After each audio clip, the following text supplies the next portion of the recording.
What up, Zach? How you doing, man?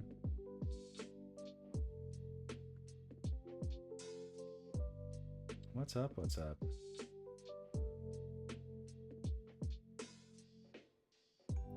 I saw your whole your viral vid blowing up. I'm a proud orbiter of the Zach phenomenon. Clout chasing. Can I spare a cup of clout?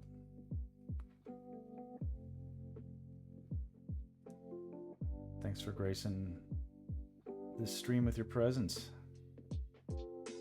Trying to figure out, get my bearings here. I was working on this image earlier today. Okay, that's already done. Okay, yeah. I remember how to do this now. I think that's pretty good. Pretty good. I mean, we're all just shouting into the void, trying to be relevant. That's pretty darn good.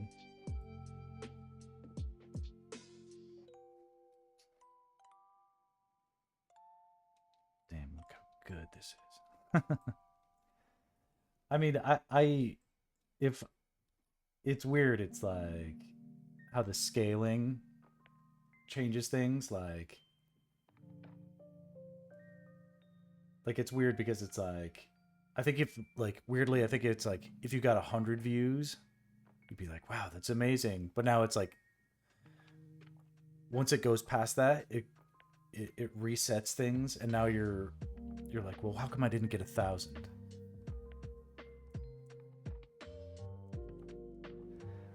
Exactly. We're being corralled into our submission, our silence, but I don't want to be silent, right?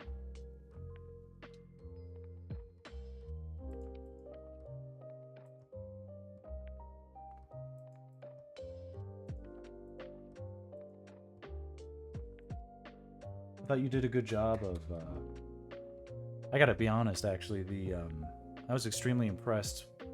I didn't notice it before, but your camera is at like 60p or something. It was very like the fluidness, very fluid. I mean, it makes sense. You have good photography equipment. I assume that was related.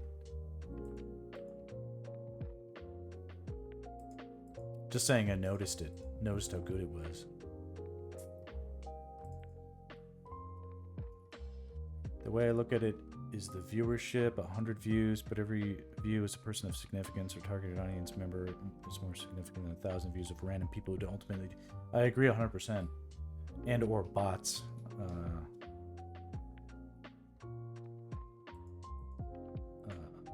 You had beyond the views, like real engagement and the chat and the commenting, and well, that reminds me, I should. Here, everybody, I'm gonna plug Zach's thing.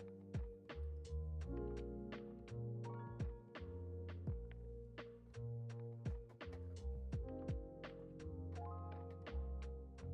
do it via Firefox.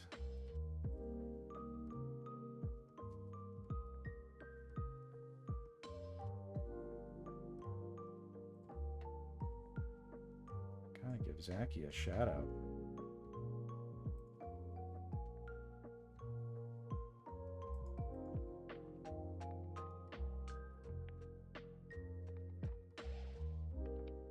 Do you have the same name? What was it?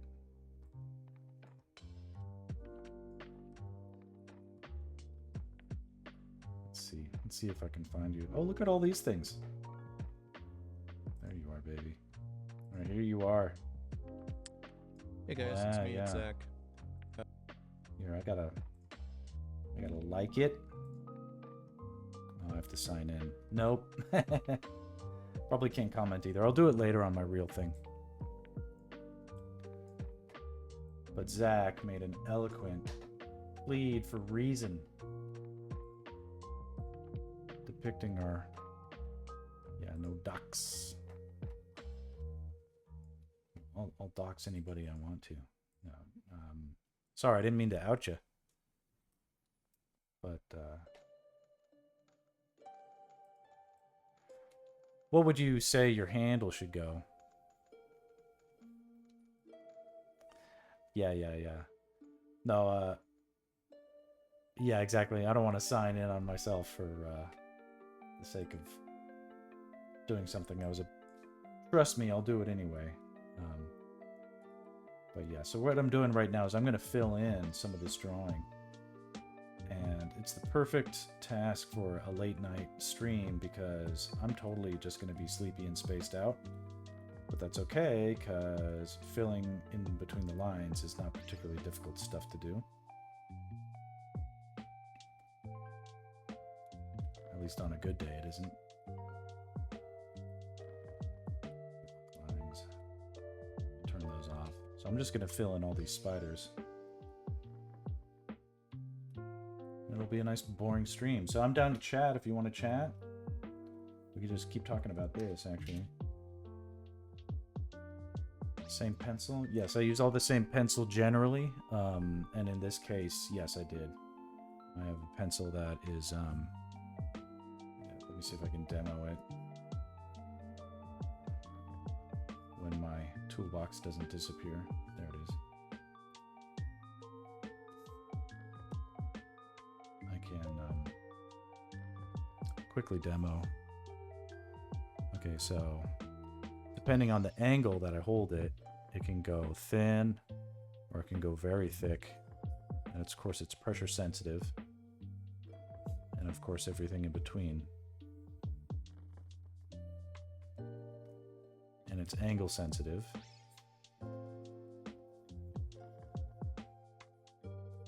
It's very responsive, and depending on the setting I can even blend with it.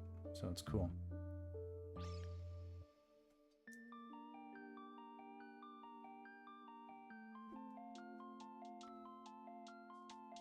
People drop into Discord chat and have a voice chat. How do I do? Will you show me how to do that?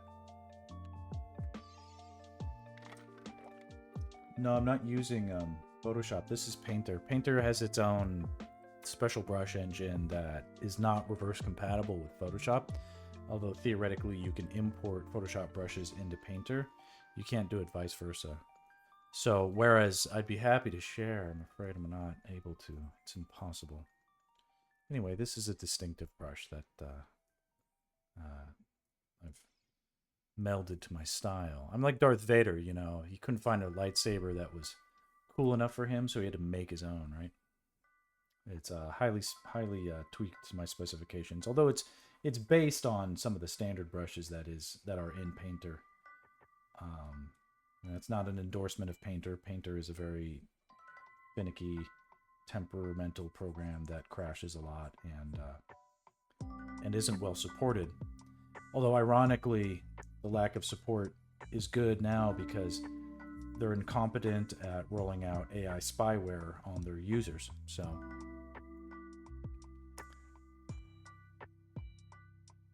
pressure resizing. The resizing on mine is angle sensitive, not pressure sensitive. So these different sizes are me changing the angle of my pencil, not the pressure. This is the difference in pressure. This is the difference in the angle. I'm really trying to find, like, honestly, I'm looking for a brush equivalent of this in Photoshop or Clip Studio Paint. They have things that come similar, but they don't do a good enough job, in my opinion. And it's been something that's been holding me back from leaving Painter. Painter is a difficult program to leave, weirdly, despite all of its flaws. Once you become addicted, I suppose, to certain things. I very much use the angle, very much do. And it's hard to sort of explain why without demoing on a storyboard project, because it's... But if I could, I might just say that, like, I mean, I could draw a circle and then use the angle to add that shading very quick. And so you can quickly see that you can get something that looks pretty good. Um, Pretty quickly. So, and now that entire, like me thinking that way, like with the brush, is second nature, and I'm reliant on it for my process. What I'm going to do right now is very quickly change some of the settings on my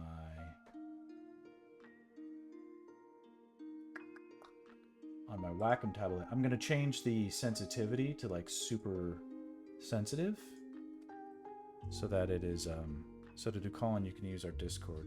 You can go into a voice channel. If you go into a voice channel, I could pull you into a private voice channel and then join you in there. As long as your stream is capturing the audio source that you have Discord set to, for example, headphones or desktop, people's voices should be in your stream. Do you want to give this a shot? This is a good opportunity to do this. You don't have to if you're it could happen on another time. But this is like a good opportunity if you felt like you could talk me through it, even briefly. I'd appreciate it. I have a Discord for my stream, but it's like it's like got 5 members. People barely check it, so it's a big deal. All right, let's do it. All right, what do I do first? And yeah, the thing is set to like, because you can hear the music, right? So theoretically, it'll pick that up. I could pause the music and we could just chat.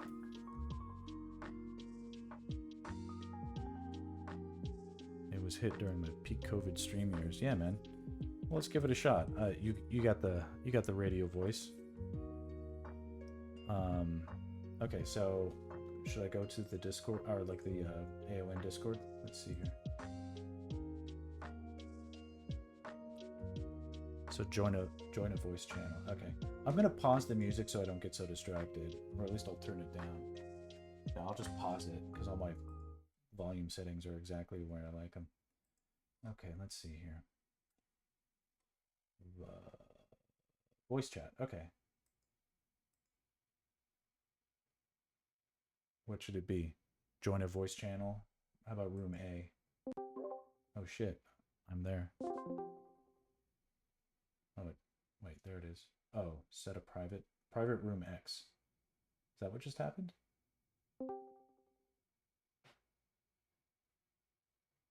Okay, I'm voice connected now. Oh, there you are. I see you there. What do I do? How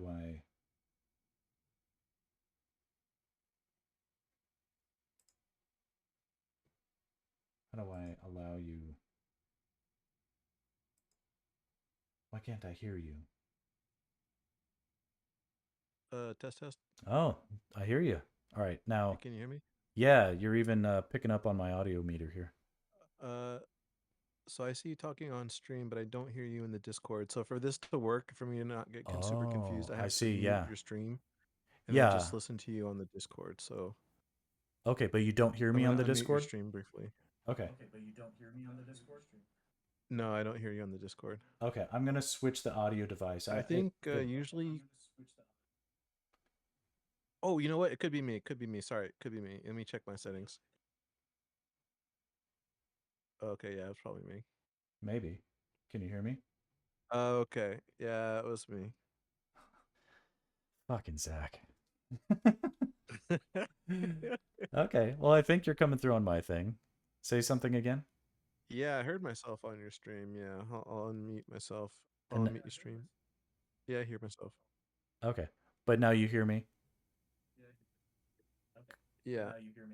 Okay, but Yeah, now as far as I can tell, everything's set the yeah. way it should be. So what's happening now is I'm hearing myself a little bit delayed, echoed from your speakers.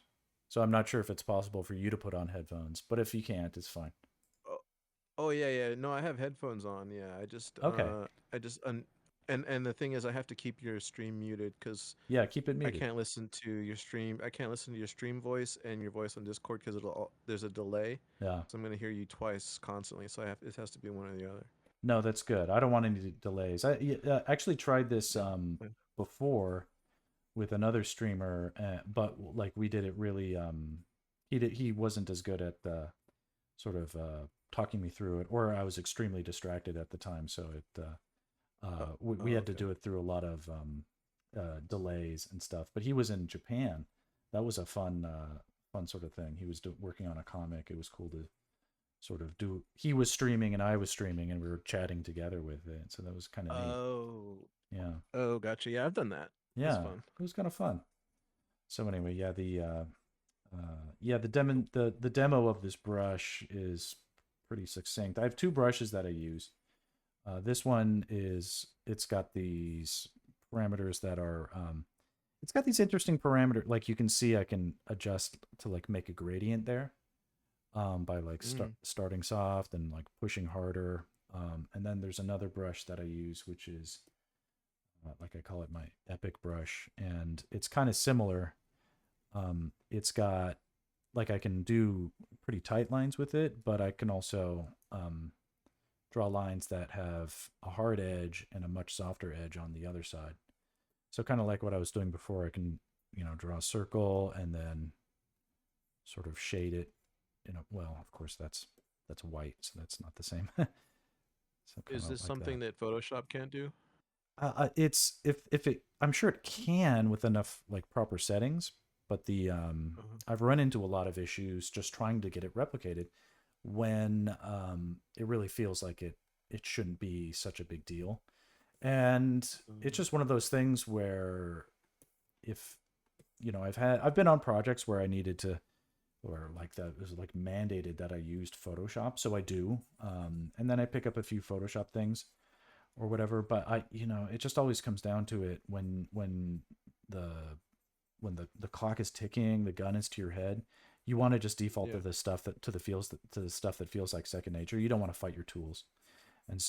exactly. And so I just never get much traction with that stuff because I always, you pretty much always go with the stuff that that works. So it takes so even though I love my tools, they evolve slowly over time. It's not like a rapid thing. But this brush and the other brush I just showed you are basically sister cousins of the same brush. It just one has sort of this, this one is sort of geometric. It's got like this sort of, I mean, it's hard to, you can see these sort of hard, jaggedy edges. And I don't know, it's Uh-huh. something that I find is well received, even though it's sort of odd. And this one has weird, jagged artifacts as well. But again, it's distinctive. It feels, unique-ish to me. They're similar. Right. They handle similarly, but they have different effects. So sometimes if I'm doing something that is like very romantic and airy and needs a softer touch, I'll default to this brush. And if I'm doing something that's very aggressive or needs to feel like imperfections or grit or a good quality to have, then I go with this brush. Uh, And I've just been sort of using them as my go-tos for nearly 10 years. no. Yeah, so Is that's there a lasso fill tool on Painter? yeah, there is, and it works about the same. Like most of what I'd say Painter does well, Photoshop probably does better. Um, it's really just a matter of a few tools that just seem to work better, in my opinion. And then almost everything else is much worse. But it's not full of spyware and like AI shit that's Right. trying to copy my Right. style, and that's partly in a weird way because Photoshop is just very, or Painter is just poorly supported by the developers. It's almost abandonware at this point. All they bothered to do is update it as minimally as possible for Mm. operating system updates that come through and things like that. So that's it. That's the only that's all we get is nothing special. It doesn't get any cutting edge whatever's. It gets brush packs that no one buys, and system bumps that relate to whatever new chip that comes out. But barely, performance is equal to or on par with how it was as it was in Painter 7 nearly 20 years ago. So that was, it's interesting. Photoshop and Painter kind of came about at the same time. They've taken different paths, but most of the creative team on Painter left and joined Procreate. Is my guess. Oh, And yeah, and oh. because it's that Procreate is actually when I'm talking about the brush, the handling. Procreate has several brushes that are similar to this, but then again, Procreate has its own issues where it's like I've talked about this on a few occasions, but I just don't feel like it's ready for enterprise. It's too some parts of it just don't seem to be serious enough for like real time work. I tried to load, for instance, very large files with lots of layers and stuff, and I can get it to crash, and it's not supposed to, but it does. Something's popping up. Mm, Anyway, Max is streaming, and I called in. Okay, that's you notifying things. That's cool to have you on the stream, man. Chat with me a while if you want to. sure. What do you want to talk about? Let's talk about the For union sure. shit or anything else. We can make Well, you yeah, know. I mean, we could talk about the union shit, I stuff mean, I that's already said public my knowledge. yeah. I've already totally said my spiel 1,000 times. But if you want to Oh, okay. rehash it, Well, well, I mean, I've been ranting on my own stream a few times about how uh, but it's for the most part, people who watch my stream are not necessarily super knowledgeable about art in general or mhm. storyboarding. A lot of people just sort of tune in and check out the vibe and enjoy hearing my dulcet baritones or whatever, whatever the phrase might be. But Oh yeah. yeah, sometimes, but or ogle my beautiful hair, or and on occasion I get compliments about the artwork. But I noticed you got streamer colors going in the background now too. yeah, I've got everything but the cleavage. I kind of yeah, I want The inflatable bat. yeah, Cool. exactly. I need a plushie and all sorts of stuff. Yeah, right now I'm trying to sort of have it both ways where like if I'm on a Zoom call with work, it doesn't look correct. Like I don't want to have to rearrange my life every time. All I really try to do so it's special is plug in the lights when it's on like a nighttime Yeah, stream. Otherwise it's dude. That go ahead. otherwise it's what? Otherwise it's like a lot of maintenance that I'm gonna like forget, or Right. Yeah. yeah, Yeah. Yeah. No, that's all it takes is just turn on a light. It just turns everything. It just changes a it lot. gives Oh, it you got someone in the chat. You got fake Destiny. Says everything but the everything but the cleavage. cleavage. Yeah. Hey Destiny. Is this a friend? Yeah, yeah. Destiny was in the stream earlier as a chatter. Destiny, Oh, cool. you'll pardon the disruption. Zach has this habit of making himself, the most important. No, I'm just kidding. Yeah, I'm I've very invite, self-important. yeah, exactly. I've invited Zach onto the stream.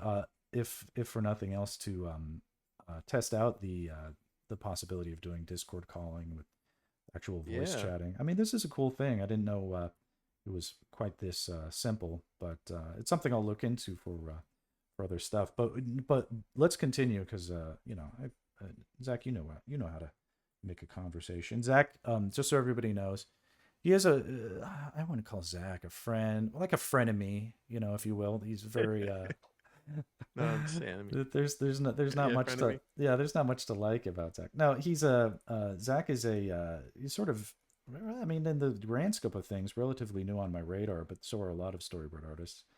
But Zach is a fellow storyboard artist in my union, and as such, and lives in LA, and as such, we have a lot in common, at least as far as all that goes. But we've met in person, I've and been over to it's Max's house. yeah, Zach and I threw a wild rager the other day, and it was Yeah, yeah, people loved it. Zach can hold his liquor, that's for sure. And this was hopefully the first of many to come. Although I've had to check my finances since then a little bit. I just have to be a little diligent about where and when I'm making it rain. But Yeah, I'm looking forward to doing that's more. everybody. Yeah, yeah.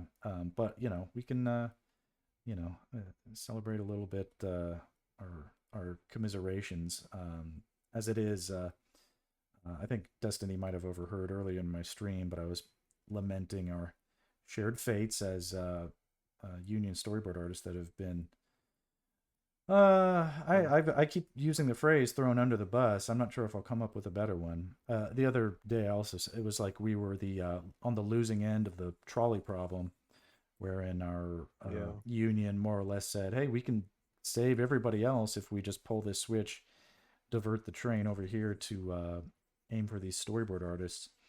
And it may be that we, in time, do survive, but I'm not going to be very quick to forgive the powers that be who have pulled that switch. That was an unnecessary. I mean, maybe on their end they thought it was necessary or for the greater good, but sort of left I'm us scrambling. That's not fun. What are we doing? yeah. What are we paying dues for? So we have this representation for. We're sort of being uh, cast out to fend. While preaching solidarity, we're being separated for the to become the sacrificial goat in this equation. So anyway, there's much to shake my fist at with all that. What do you think, Zach? Yeah, I mean, I agree with everything you said. Also, I'm not entirely sure how many of them actually understood what the issue was, Mm-hmm. because I mean, a lot of people I talk to online are people that I talk to who aren't artists. They hear the Mm-hmm. word AI and they immediately think it's great because they're used to it helping them do all this stuff. So they just Yeah. assume that any kind of AI in our profession is going to be good, and Right. they don't understand what the real issues are. And then so all the other representatives from the other locals probably don't really understand, Mm-hmm. and then even our own representatives, I feel like maybe didn't even fully understand. I mean, one of them was like constantly calling a big AI company by the wrong name constantly, Yeah. Mind journey. and Mind Journey, yeah, like that, like I think for a lot of people that was kind of a tell. Like, you obviously haven't spent a lot of time looking at this material because this name would be very well known to you, and you wouldn't be getting it wrong. Mm-hmm. Unless it was like a, just a slip, like just like a slip of mind or something. But Uh, yeah. And it. then as far as like being thrown under the bus, yeah, I definitely felt that way. Definitely felt that way. And it's part of another issue is which is like other unions, like other creative, because what we do is creative. A lot of positions in IATSE aren't necessarily creative. Mm-hmm. What we do is definitely creative. People can call us an hourly employee, like just an illustrator, and treat us like a worker, but Mm-hmm. I think that might be a problem of why we've finally reached this point to be Mm-hmm. treated this way, is because we've allowed ourselves to be called this for so many years. Mm-hmm. When I say us, I mean the union illustrators that came before us, because Mm-hmm. we weren't around. They kind of like tolerated this and it set the stage. But Yeah.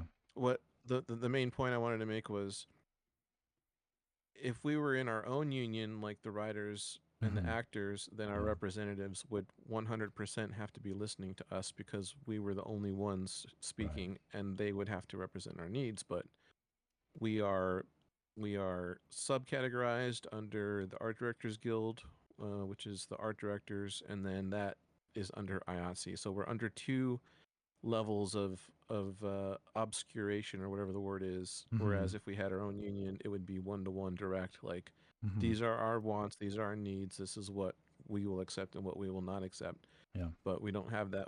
So there's two levels over us, Yeah. preventing us from that. So I think we've really felt it this time, and I Mm-hmm. don't know what the ramifications will be in the Mm-hmm. future. I don't know how long it's going to last, if it's undoable or if we're just screwed forever. I don't know. But yeah, sorry. I guess it's your turn to talk on your own screen, Max. Go Ah, ahead. no, I'm not trying to monopolize at all. And in fact, you're as much or even more knowledgeable about the situation than I, or at least in a way where I know you're having a broader discourse with even more people, and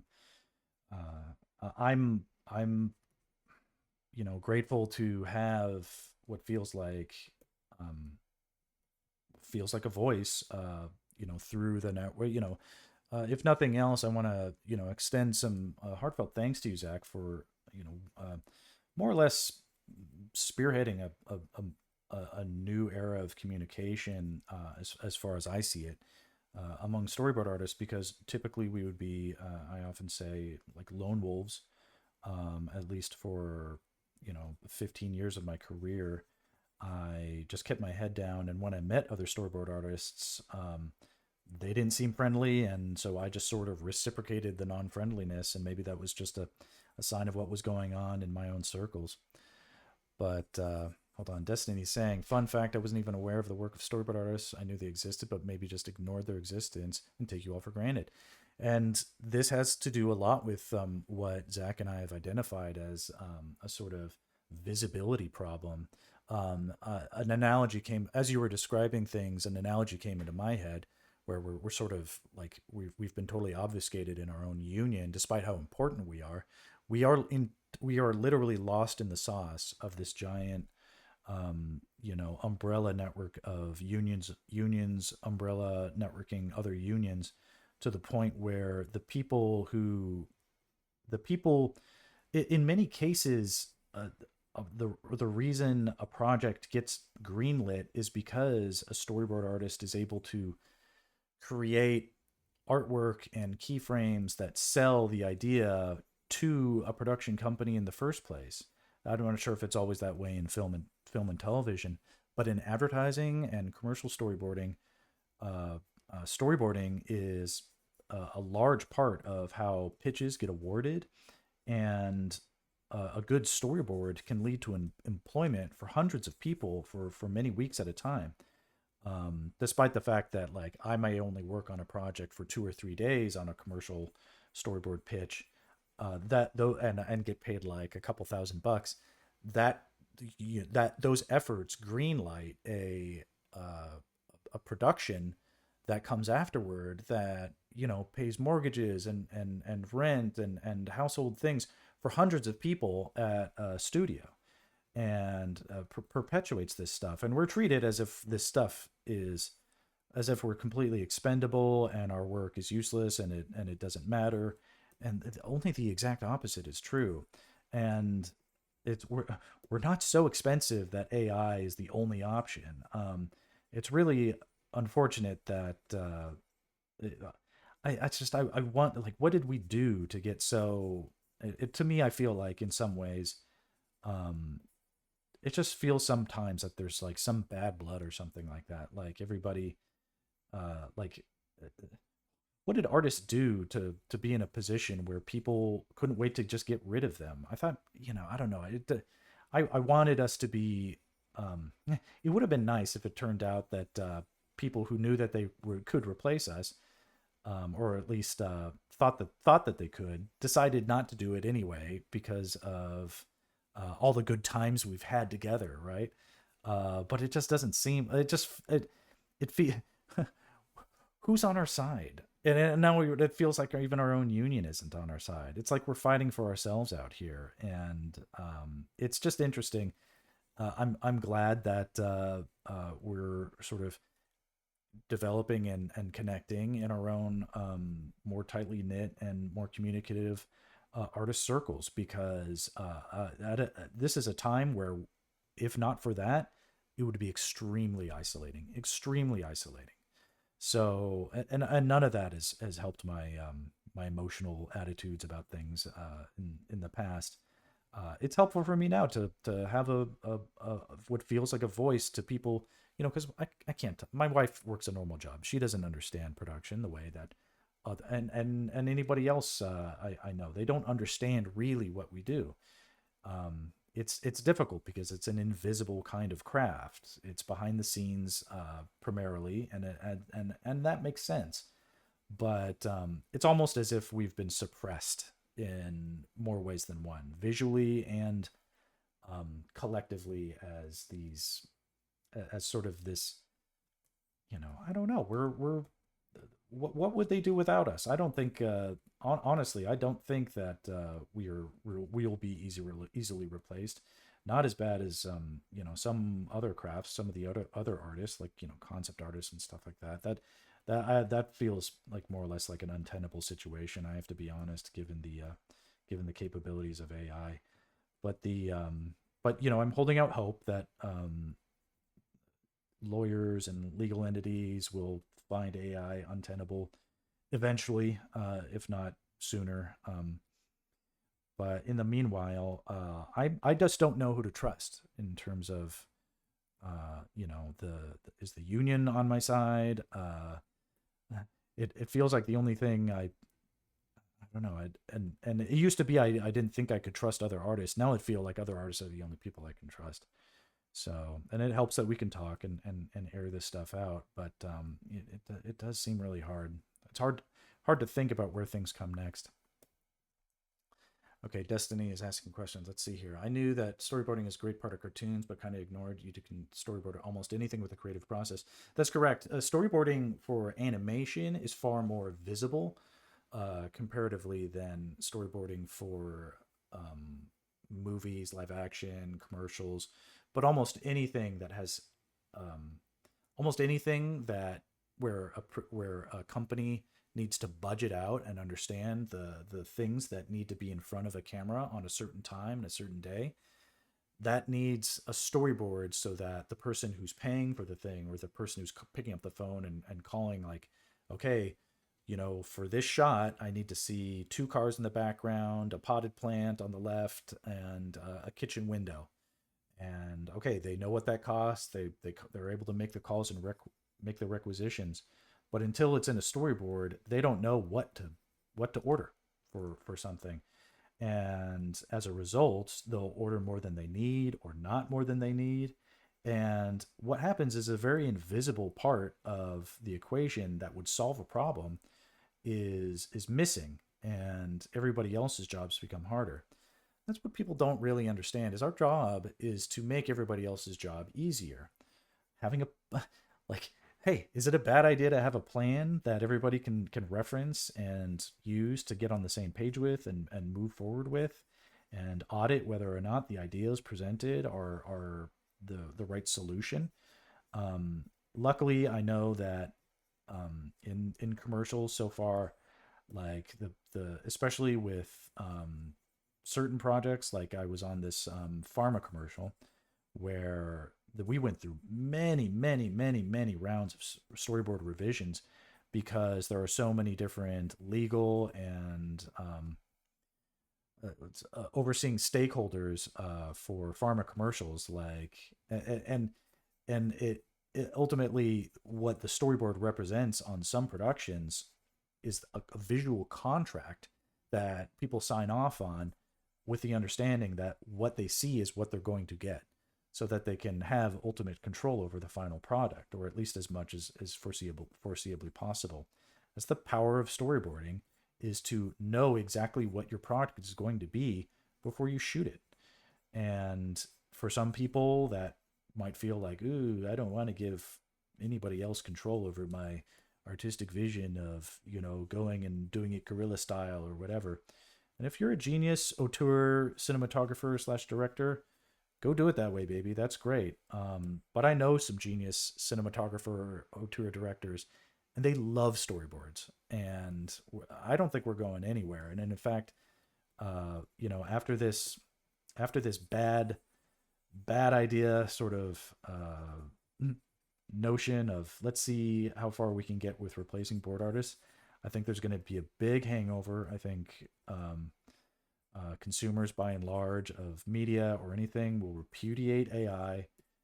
Maybe not everybody, you know. Maybe for some people, they love how weird it looks and it's fun that way. Maybe, but I think overall people will reject it. They'll find it cringe, and the blowback will be enough that people will say, okay, let's just go back to doing things the way we used to, because the people who, you know, do the AI stuff, they're not seasoned storytellers the way that we are. They don't know the craft. They don't have the instincts. They don't have the experience, and I think we still have more of the power than we think. Or it's just it's a shame that right now it feels like a there's this public perception that we're being sort of forced into extinction.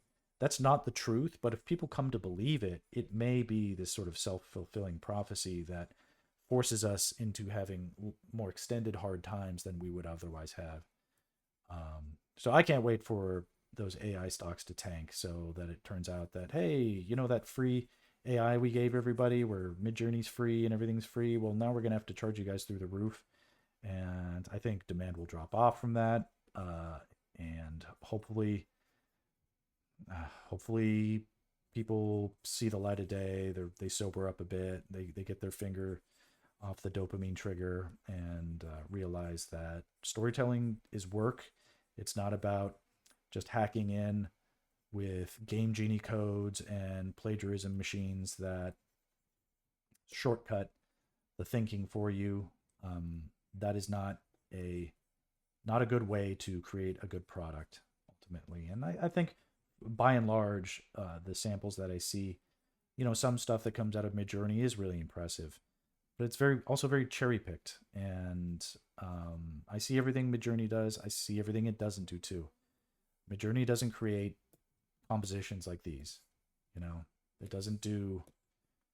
There's lots of stuff that it doesn't do, and it can't make. Or it might, Yeah, go or it ahead, might man. actually, it might accidentally make compositions like yours, but only because it Right. stole a very large percentage of your Yeah, original work. exactly. Yeah. I'm not saying that once these images are done, someone couldn't take them, put them into Midjourney, and make them up look even more spectacular. But that's not to the Midjourney's credit. That's my credit. And in that the case of that, um, I think I would have a right to be super pissed off about it, even though, of course, I don't own Zelda, I don't own this IP, and in some ways, I'm the one who's violating copyrights here. But I'm doing this under the guise of spec work. This is a perfectly normal way of creating samples for a portfolio. As long as I'm not selling this stuff, I don't think there's any real case for any legal repercussions. But we'll see. As a professional doing fan art, there's maybe a little gray area. I'll admit that, but um, I think there's a spectrum of good and bad practices, like and yeah, obviously, this is somewhere on that spectrum that isn't perfectly perfect, but obviously, in my opinion, Midjourney stuff and taking other people's work and putting into the machines and scanning and making artificial AI versions of storyboard artists, let alone storyboards themselves. It's just a terrible thing. This is supposed to be our livelihoods, and they're basically taking it away from us without or attempting to take it away from. I tried to use these other analogies the other day too, where it's like, well, what if someone came and took your DNA while let's say you were using a mouse, clicking on the internet, and then you went somewhere. Someone came in, took your DNA from the mouse, and cloned you, and then made that clone do a bunch of work for them. It's like that would be an incredibly immoral thing, but that's just an analogy here. But I think it's an apt analogy where you're sort of copying me in a way and making me do work that I'm not getting paid for. And the work that it's doing is the work that I used to get paid for. So it's sort of replacing me with myself without my permission, with no compensation whatsoever, and leaving me to um, deal with the hardships of financial stuff and the insult of sort of retaining, full control over something that used to be under my full control. It's theft. There's no other way to put it. And it's just a very the problem that we're running into is the scale of the theft is so massive and so brazen.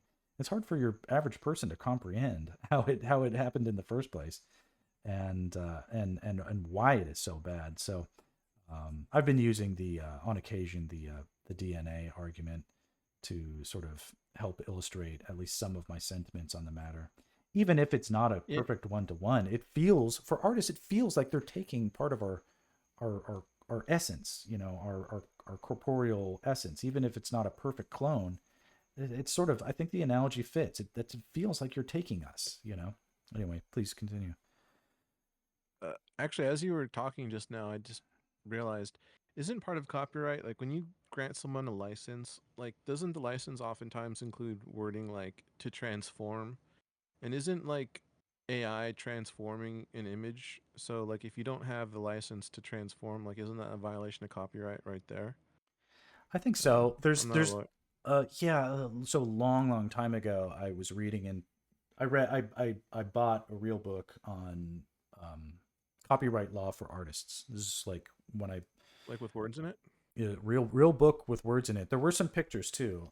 I don't have the book anymore, but it Bingo. was a good book for what itself, and it went through like case by case. Like it talked about like the uh, there are some famous examples of copyright law that was hashed out.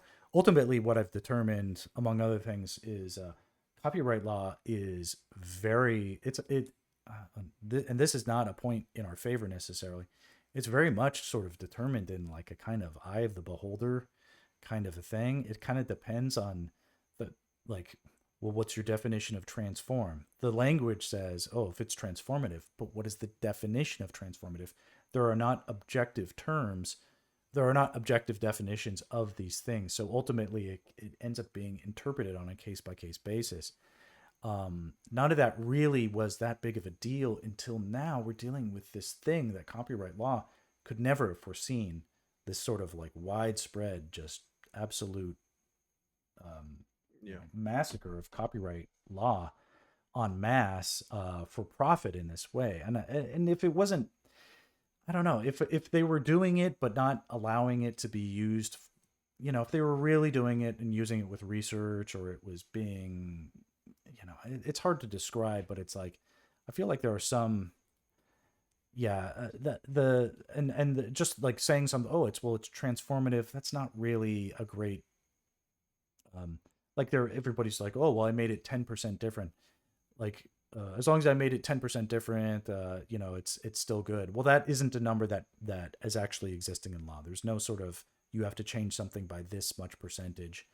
Uh, making a parody of something is considered to be like transformative. It is, but like, why is that the case? It's not really spelled out in a clear and concise legal definition of what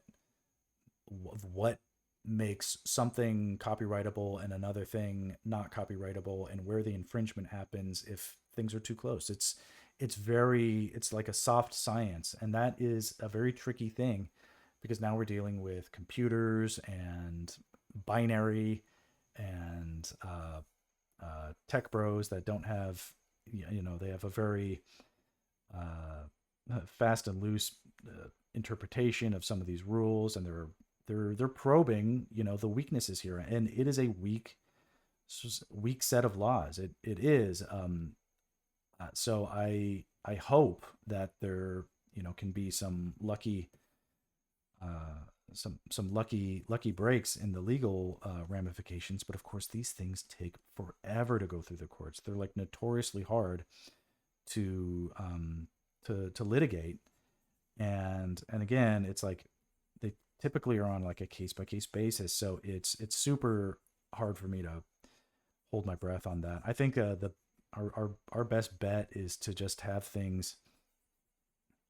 People hopefully will just sort of lose their taste for this sort of dopamine rush kind of experience of, I don't know. It's hard to bank on that too. So yeah, Earlier when I mentioned the word transform, I didn't yeah. necessarily mean like the argument that it's a transformative work. I meant more like Mm. I thought copyright protected our images from even being tampered with in the first place. Like you can't just take something that I drew and transform it and like, change things on it and then try to sell it off as your own. Like Yeah, so yeah, the fact that this is happening in these programs, I thought shouldn't even be allowed in the first place. And as you were talking and you were talking about these things getting like prosecuted against and like why isn't this happening, or at least I was thinking like why hasn't this been happening, and I think it's like systemically art in society, business interests have always profited off of artists. Like all of it's all set up to extract our value, to profit off of what we make. hmm And so, so whatever is going to suit that interest is what's going to prevail. And then even copyright claims and copyright protections in the past has usually been businesses and companies enforcing their copyright claims on Mm-hmm. art that was created by an artist. Mm-hmm. So the artists themselves, like throughout all of this, is like, like second or third fiddle. Like they're just not really, they don't have any power in all of this. It's Right. just been taken from them. Yeah. Right. Right. It's I had, it. a, I had, go ahead. It's that's completely true because each of us individually, like I have no direct evidence that the work I've put online, and I actually, because we, actually weirdly, because storyboards are such a behind the scenes kind of craft, that may have aided us in sort of having a more or less a dearth of input material for the machines to scan in the first place. Destiny is chatting here. Let's read some of this. It's like artists when they learn from each other, from other artists, and start creating their own style.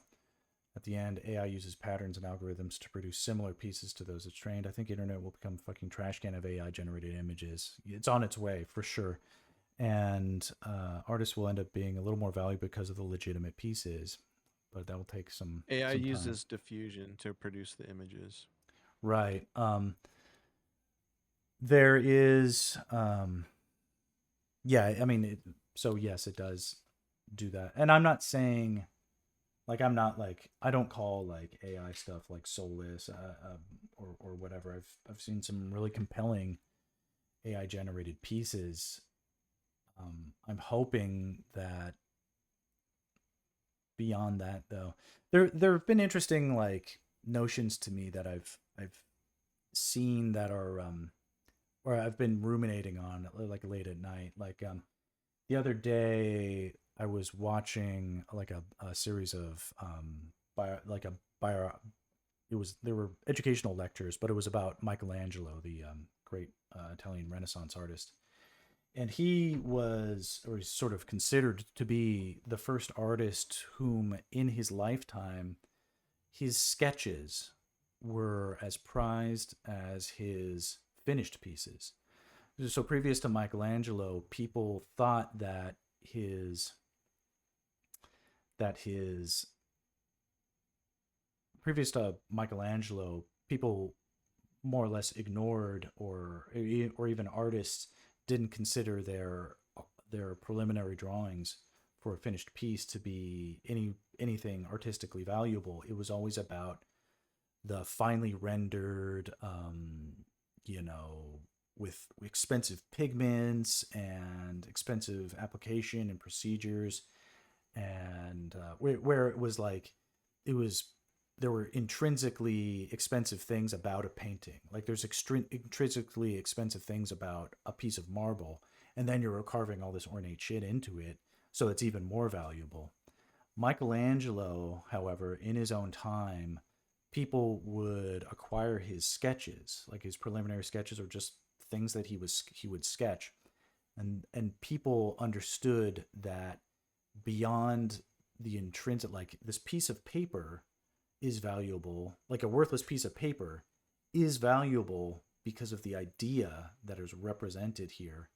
This unfinished idea that is not finished, we're invited to finish it in our own mind, not to see the completed image, of which some, in some of these cases there was never a completed image, but it offered a glimpse into the mind of this genius, and people recognized the value of that glimpse. And so there is a value to sketching and having unfinished works, something that is taking place before the the shortcut of getting to the finished image that Midjourney might provide is skipping something that is extremely important to the creative process. And I don't believe it will do a good job of replacing that. I think there's something about sketches, something about storyboarding, the way that we do it, that isn't replaceable. Now, I'm not saying I'm an expert on exactly what that is. What is the quality of it that makes it so? But I have hope that humanity will have this come to Jesus moment, if you will, where they will see and then believe that there is something to the human experience that the computer made art, uh, the generative AI stuff is just lacking. And I think it is that kind of, I'm engaging your imagination with my incomplete idea, and let's do this thing together. It's sort of a cooperative experience. That's just a little little kind of spiel I'm happy to share there. But you know, are you still in the chat or did you drop off? I'm here. All right, awesome. Yeah, you can Well, you hear me. forgot to clap because I gave my brilliant speech, and Oh, I'm just kidding. I wasn't sure the speech was over. Yeah, it's never over. It's never over. Once you get wound up, you go and Yeah, go and go. exactly. Um, I don't know. What do you think, man? Um, well, the collaboration, yeah. I actually had a thought earlier when you're talking about like if like people actually hate us or resent us. One thing I've said before, Or which I'm yeah. fond of saying, which I believe is Hmm. producers resent the fact that they have to pay any of us at all, Yeah, not yeah, just that's true. artists but crew or anyone. They fucking Hmm. hate it. Hmm. I Yeah. I was a script supervisor for years, Hmm. and I sat next to these people on so many sets and sat in so many meetings, and I talked to them face to face. And a Hmm. lot of times I'd have to talk to them at the end of the day because they'd want to know, how the shoot day went, and I'd report to them because a script supervisor sees everything. Hmm. There's nothing that happens in the course of shooting, like actually on set and whatnot, that I'm Hmm. not aware of. Hmm. So I've known a lot of producers, and a lot of them, there's some really amazing people who do that, Hmm. and then there are some people, like a lot of things, and then there are some Hmm. people who are just fucking scum, Hmm. and a lot of them really truly just resent the fact that they have to pay anybody, Hmm. and so if they can find ways to like not pay anyone, they'll take it, Hmm. and Yeah. even if you are doing a favor for a producer, they'll never see it that way. It's always them doing you a favor, Right. Yeah. and so you got the producers who don't even want to pay you in the first place. And then you got the directors who, you know, part of part of it for a lot of them is just to take credit for other people's work. Yeah. And there are some people who are truly touched by by the directing talent, and they actually are truly good directors with vision and intent, and they're good at collaborating with people and incorporating other people's contributions into a vision, and they're true directors. We all know them when we're working with them, Right. and then we all know when we're working with fucking hacks, and Yeah. those people, they'll hide the fact that they're using that they are using storyboard artists at all. They don't want to acknowledge the fact that we're helping in any way, and Right. and when you were saying about the was it did you use the word auteur, or you're just talking about like really Tour. That's my y- yeah. I'm uh, like artiste. That I'm just sort yeah, of making fun of people who are yeah. self-important in this way. Oh, yeah. Well, what I took it to mean is like the directors who actually do have vision. Mm-hmm. You said that you actually work with them, and you know some of Yeah. them who are actually really happy to use storyboards. Yeah. And No, I they're think absolutely into it. storyboards, Yeah. Mm-hmm. yeah, storyboards are actually an indication that the director had a vision in the first place, Yeah. because they had to Entirely. know it enough to explain it to us for us to draw it and for them to say, yeah, that's it. Without that, if a director wants to claim to have this vision in their head and that the film is a product of their vision, well, how the fuck could it be? Because you can't have Mm-hmm. dozens and dozens of people understanding what's in your head, pal. Mm-hmm. So if this movie isn't a product of your fucking vision, you Mm-hmm. have to put the vision out there for other people to see it Mm-hmm. and create that vision for it to Mm-hmm. be a product of your vision, dude. Yeah. So I think that's horseshit. Mm-hmm. But yeah, those are some of my thoughts about it. Some directors are, they see the storyboarding phase as something that they have to resent because it puts them on the spot to know what they want, what they know. It forces people who are in a position of authority to know what to do.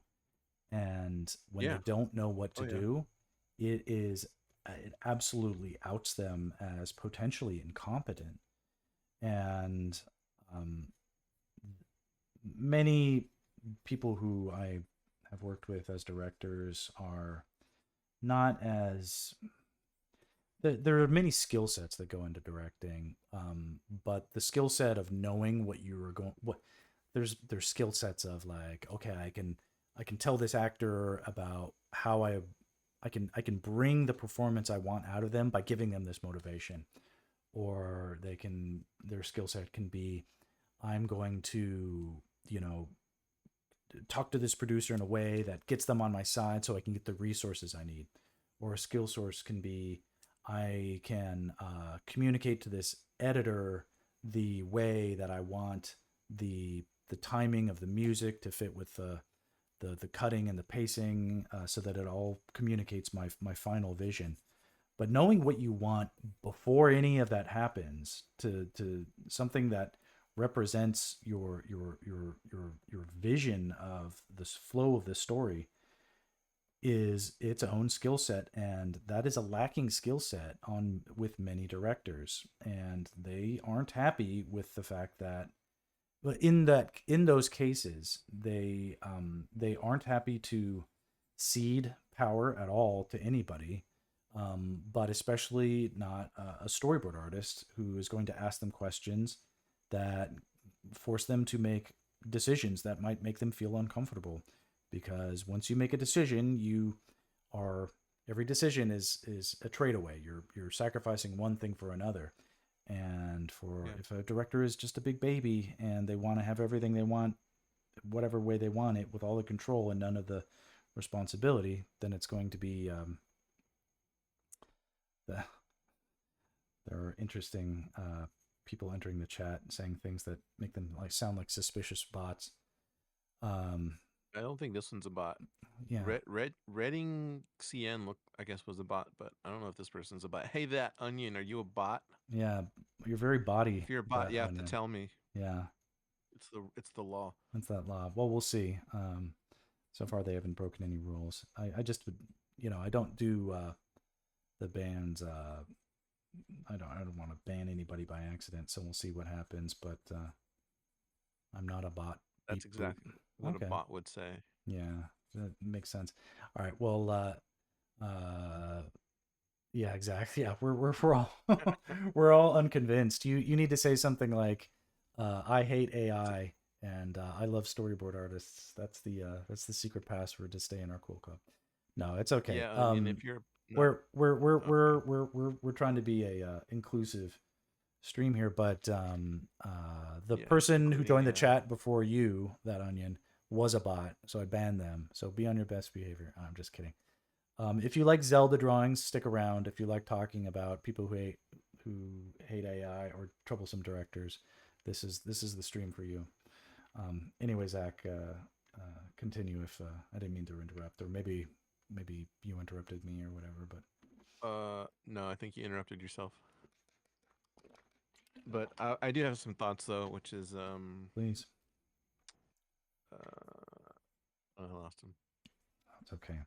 Yeah, I Making decisions. Yeah, directors have to make decisions in the storyboarding process. You can't direct the storyboard artist without making decisions. And I right. know there was this one director. It was funny because I knew that the producers were making them come work with me because they knew that the director had to make decisions, and they were famously not prone to make decisions unless they had to fucking work with me. Yeah, So I yeah, knew what the score was. yeah, I think the director knew what the score was too. So it yeah. was like a babysitting session to get him to It make is. Sometimes decisions. it's But babysitting. A lot of I've had these are unflattering terms, but sometimes I feel like I'm a creative doula, where it's like, do you know what a doula is? oh, if like birth, like Yeah, yeah. exactly. I don't know if we've had this conversation before, but I have made the analogy before, where the sometimes extracting, because sometimes it is like pulling teeth. You're extracting the kernel of creativity from these recalcitrant personalities. Sometimes people who are completely intimidated and oppressed with the or uh, that they want nothing to do with facing their fear and then and so Mm. ultimately it can be difficult to you have to go through these phases where it's like, hey, I'm on your side. You have to gain their trust. You have to sort of you have to approach them in a way where they you have a lot of the directors that I work with that have been good experiences over time. The first experience is always the hardest because they're not used to working with every storyboard artist is different the same way every director is different. Sometimes those experiences don't work out that great. If their previous experience with the storyboard artist was bad, then you have to pay for the sins of that, and you have to reverse that Mm. and Yeah. demonstrate that like it's and the analogies go on and on. It's like breaking in a wild horse. It's like you have to like rope them in, but also and you have to sort of wrestle them to get them like meet my eye, but also like I'm not here to hurt you. We have to work together. I need your input on this. What do you think? What do you think? Should we start this story with an establishing wide shot? It's like sometimes you have to like just break it down for them in such simple terms, and be like, and Yeah. they'll be like, yeah, yeah, that sounds good. Establishing wide shot, yeah, yeah, let's do that. All right, so cool. Establishing wide shot. It's like, of course, this stuff is obvious, but they do this in a way where they don't want to. It's almost like they've put up their own internal blocks. They don't want to think about it, even for themselves, let alone sharing the credit. They can't even. It's probably just a bunch of imposter syndrome, really. And I understand it's like being a director is probably one of the harder jobs on a production. It's you certainly have a lot of pressure on your shoulders, but Yeah, it can it's be. like, come on, you get to take all the credit for everything too if it goes well. So sack up a bit. Hold on, let's see what's happening in the chat. Let's see here. They're taking Someone's Mexican. new. Well, we don't like brown people in this chat. Just kidding. Zach is first to I'm brown proclaim himself quite brown, quite brown. Um, are and I'm you Mexican. and you're Mexican, Zach, right? Yeah. So I'm a brown Mexican. brown Mexican, yeah. He passes. I was about to say passes as brown. I don't know. It's definitely artists can use these stereotypes because we trade in tropes and stereotypes in and it's the part of the film language, of course. But just so everybody knows, we're only joking with all this chat, if it's not clear. Yeah. Um, uh, so if anybody wants to make jokes about white people, it's all fair game, all fair game here. Um, well, what else, man? I mean, all the difficult things we have to face, and then and all the work is dried up too. Are you working this week on anything? You have anything in the deck? I've got this Arby's commercial that might land on Thursday or Friday, and that's my Oh well. that's my glamour shit going on. So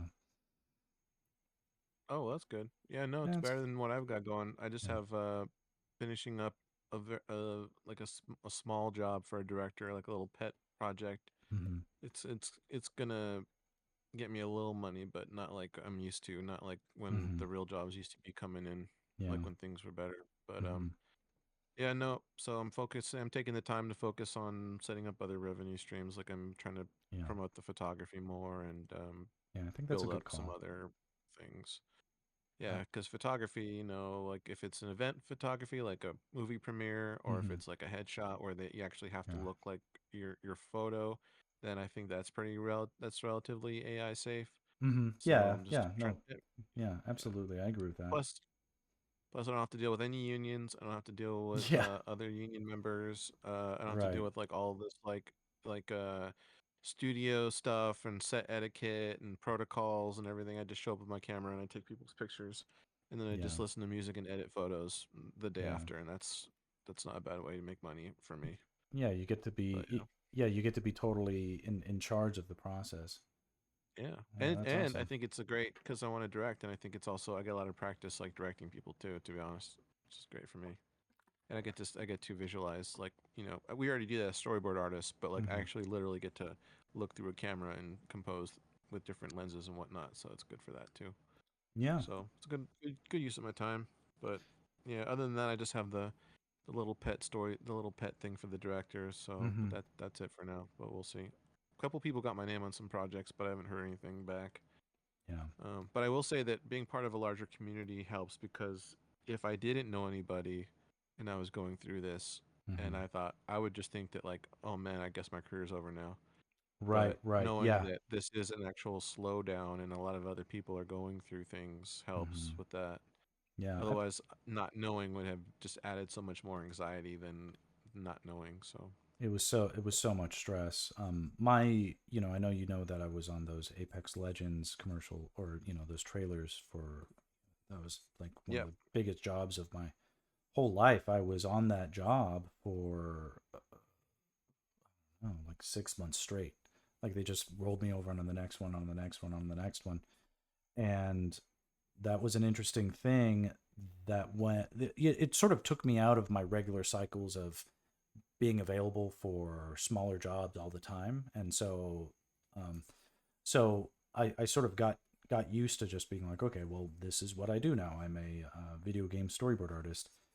Well, when that job went away, and I never really did get to the bottom of exactly what happened, other than it just went away.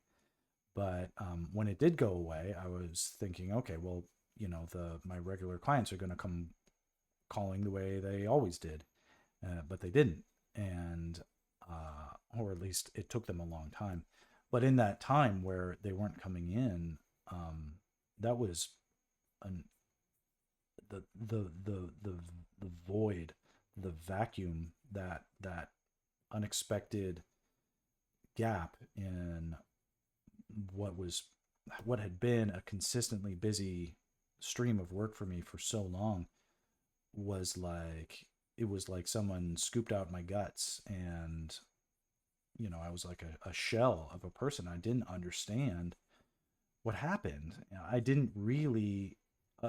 I thought I got canceled. Like I didn't know what happened that I could have done, because it's like I'm working. It's not like I like you know sexually harass somebody at work or anything like that. It's like we're all work from home. We don't even see each other or do anything. I've been working on a very private team yeah, for like 6 months straight. It was just me and like three other guys, talking on Zoom every day, and we all got along great. So it was really hard for me to sort of understand what happened. Where so I ended up like emailing directors and producers, just to be like, hey, I just want to let you know I'm available for projects and everything that's going on.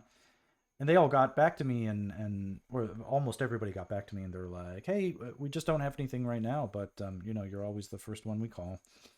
um call it a black swan event or whatever, but that lasted a long time. Like, unfortunately for me, it was the better part of the holiday season last year, when I really could have used the dough, because I've got a family to support, and of course, like, a lot of expenses. So it's just like everybody else. So it was nice that people assured me that I hadn't fallen out of their favor. But then again, like, literally not having any work from me anywhere was a terrible. Of course, I have an agent too, so I had hit her up, and she was like, no, it's very slow right now. Trust me, you're like one of the only people that's working steadily. And so I had to take her word on that. But I still, like, I needed more information, so that when you were said, that was when I actually bothered to like join the Discord and pay attention to, like, I'm like, okay, there are other people who do what I do, and everybody is in the same boat. It's like, hey, is do we still have a career? Is like, what's going on? And even though we can't give each other work, we can give each other support at least, and encourage each other at least to hang on, if nothing else, through these rough times. Let's hear. That yeah, onion says, I find this discussion eye-opening. To myself as a hobby artist, I don't know the answers and lack direction. Maybe I need to face my fears. Um, Always face your fears, but do it always face your intelligently. fears. Do it intelligently. Yeah, Your fears are you're exiting your comfort zone. Is That's where the magic happens, baby. You can't do anything, and you can't learn much in your comfort zone, unfortunately. yeah. So If you're comfortable, you're not improving. yeah, exactly. It takes stress. you have to do it intelligently. It's like weight training. As everyone can tell, I'm very into weight training. But you have to be smart about it. You have to stress your body within its capabilities, but also um, stress your mind a little bit too. Do things that force yourself to admit, like, I don't know how to do this, and your brain will adapt the same way as your body will, and Also, your there's no emotions greater too. fear than fear of the unknown. So if something makes you afraid, learn more about it, and that's at least how I dispel my fears. Another great point. Yeah, definitely a great thing to help any situation where anxiety plays a part is break it down into smaller steps and research those or research things, feel out where the steps might be, break it down into those small steps. um, Everything I'm doing on my whole approach to like to art and all this stuff is, although it may seem this stuff seems incredibly complicated, it's really um, like it's a relatively simple equation that I just break down and break down into factors upon factors upon factors, splitting these different uh, all the different things in a composition into smaller things that can get rendered and whatever, all the way down to a finished piece.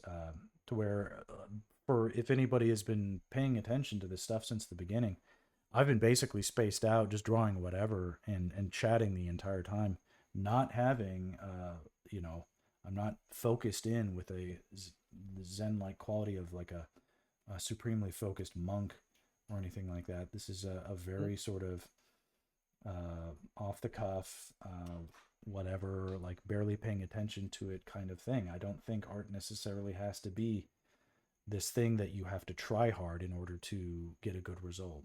Trying hard can be, of course, very good, especially if your back is to the wall and you need to really focus to do something you're not sure that you can do.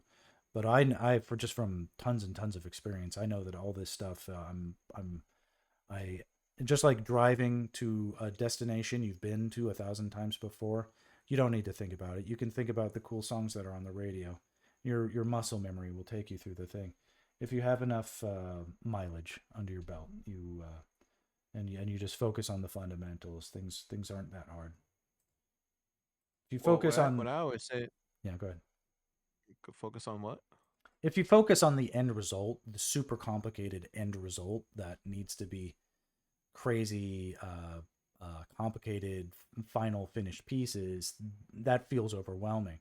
You just focus on getting you, it's it's no different than you need to go somewhere when you're driving. You just focus on the back of the car in front of you. It's like that's driving. That's all the thought that needs to go into it half the time. Hey, I have a question. That drawing of Link on the screen right now, Yeah. did you draw that completely out of your head, or did you use any kind of like reference for like his pose or his clothes or anything?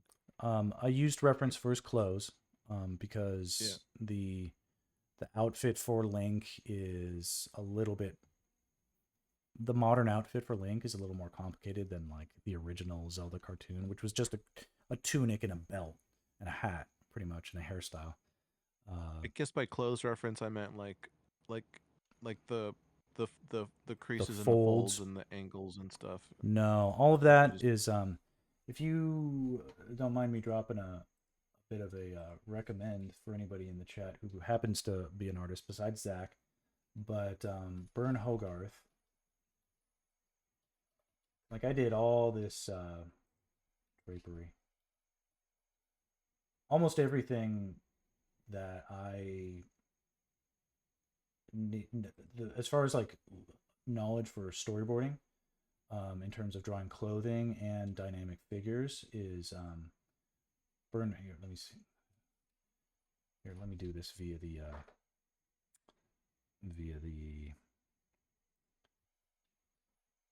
only because I don't love it if all my bookmarks are visible in the windows, etc. This this book, Dynamic Wrinkles and Drapery, it's not expensive. You can get it in yeah. paperback. You can even download it like free. I sold my copy, otherwise I'd give it to you. But I drew every image in this book back to front and then front to Oh, back again. And not paying attention, I just sort of sketched out a copy of every single image in this book. In fact, I might have a. You'll bear with me two wow. seconds. I've got Yeah. a couple sketchbooks over here that may indeed have the things. Let me see if I can.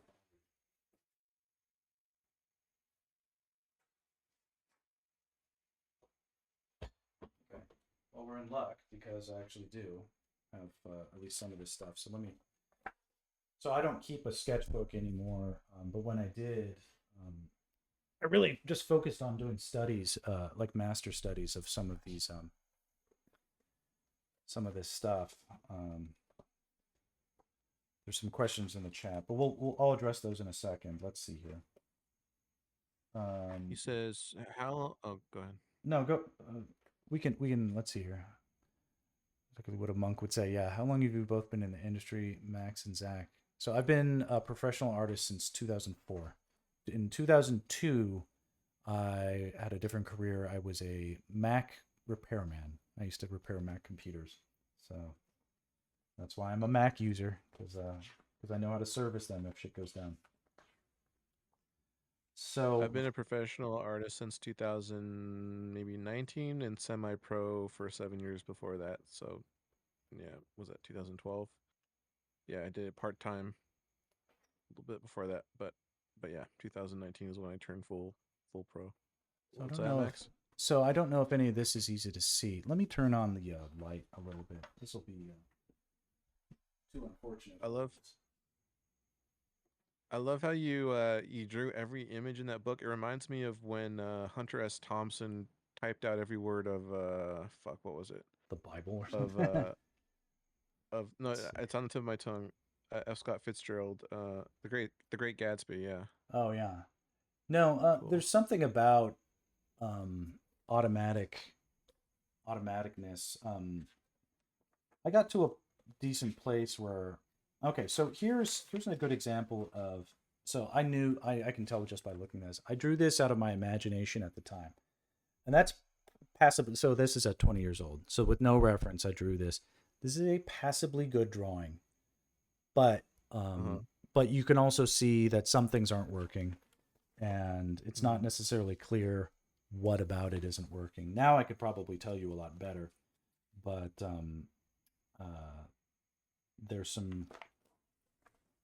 Well, when I would draw stuff like that, I would realize that even as good as I could draw from a photo, I realized I was like, okay, I need a lot more training so that I know how to know everything from scratch. And here's me, sketching. These are anatomical studies like femurs and whatnot.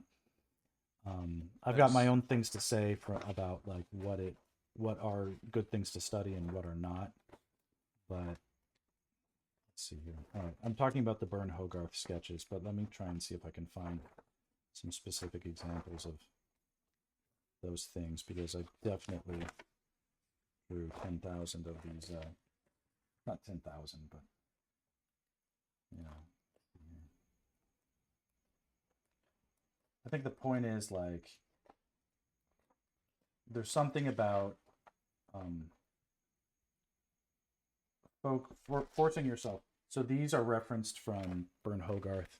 He does great anatomy books, and so these are like jaw and skull studies. Here's some more. This is all like ballpoint pen. Forcing myself to, not think. When you use pen, you can't you can't erase. So you take that out of your toolkit, and it really becomes about committing to mistakes or not understanding them. So this is a good example of a Bern Hogarth study. I'm going to put this like right here. So you can Yeah. see the arrows pointing out through all the creases. Yeah. There's logic to that. And of course it sort of makes sense, but like that's not necessarily like until you sort of draw it and practice it again and again and again, day in, day out. And I was just doing this while I would watch TV. I would just watch junk TV. This was early in my career. I barely had any bookings. I was watching Judge Judy. But when it comes to like understanding like why here I was watching a lot of UFC, so you can see these guys punching each other. I enjoyed drawing studies of that, and then more studies of you can see some of the proportions are fucked up, but it wasn't about the proportions. I wanted to know like this is about energy. Where's the energy going? And you can see all Right. that stuff. I was um, very interested in making those leaps. I needed to have that knowledge, and it needed to become second nature. And, and again, you could see it's like I'm practically drawing the same drawing again and again and again. It wasn't something that needed to be. Um, it's hard to get a good angle here. You need a scene in OBS for your cam in full screen, almost full screen. Yeah, I'll eventually implement like things that work out better that way. But yeah, and then there's other stuff in here like naked lady drawings and stuff that it didn't. If anything appealed to me, I would do a little study of it. There's just this sketches go on and on and on. These are just cute now, and then here are just cute characters. So it wasn't like I was supremely focused on one thing or another. Yeah. I wanted to develop a kind of fluency of drawing without thinking about it too much or getting too attached to the outcome. And I think that practice had a good result for me over time, where I had a where I had a better intuitive sense about how drapery works, and then anatomy, because anatomy is amazing, but people that we draw have clothes on, right? So if you study one but not the other, you're sort of still at a bit of a disadvantage. But Bern Hogarth also does these great anatomical sketches. Very much the Marvel way of drawing is sort of based on his stuff. So yeah, you do the work, you do the onions. Would you recommend this method as practice now that you have done it? I absolutely would recommend, like, if you have oodles of downtime in your schedule as a person, and you feel like you want to. Now, I'm not saying it's easy just to draw from reference without paying tons of attention to it, but there is something about like letting go. Like when I draw now, I really it's almost like I am letting my I don't have a dog, but if I did have a dog, I would use this analogy. When you go take your dog for a walk, you don't have to control where your dog puts its paws. I take my hand for a walk around a drawing screen. I don't need to tell my hand exactly what to do. It automatically just sort of finds the areas that interest it and makes the marks. You have to, you can lead your dog around. It may sniff around, it may pee, it may not, but the dog is as much part of the process as you are. And in fact, it's almost better if you relinquish as much control as possible, because the dog is entirely capable of doing all the hard work. The point of the dog taking it outside, making it go to the bathroom, and getting the exercise it needs, you're almost superfluous to the process. The hand can have its own kind of brain, or it really what I try to do is try to facilitate the shortcut between the hand and my emotional center of my brain, so it can bypass entirely the like the overthinking, anxious ridden part of my brain, the part that thinks about all the things that could go wrong. If I can get it where the hand just makes marks, and then what I do after the fact is I feel my body's response to those marks, then I can have an honest assessment of like if I at that point I only intervene if I feel like I made a wrong mark, and then even then it has to be within a certain threshold where I'm like, okay, I definitely have to fix that thing, because I can tell based on my emotional reaction to the drawing I made that I made a mistake here or I made a mistake there. And if I make a little mistake, I just try to fix it right away. I'll just undo it and make a new stroke. But But that is about as much control or process as I try to get into this stuff. I really try to capitalize or leverage the experience and the mileage there. It's much faster than I mean, I don't know any other process that I do, but often the best work that I do comes out with the least amount of effort and in oftentimes the shortest amount of time. It's almost paradoxical. Sometimes if I'm given too long to work on a project, the outcome is not as good as it would have been if the timeline was shortened. And Yeah. yeah, and it was like, and it's like not even fair. Like I've been on projects where it's like, damn, I did so much good work in one day, and like now they know I can do almost anything in such a short amount of time, and now that's the standard. I didn't even mean to knock it out of the park, and I did. No, it's a bit of a brag, but it's truth. In some instances, it works like that. Um, so yeah, Yeah. I now Just try gotta be not to. careful. Yeah, so when it comes to like but I did use a reference for Link's costume. There's like a like basically Link standing up in his outfit, and I used that as a reference for the costume and to get a sense of some of his proportions. But I'm using like live action proportions here as closely as I could, so he isn't exactly like elf stature in Yeah, these yeah. No, drawings.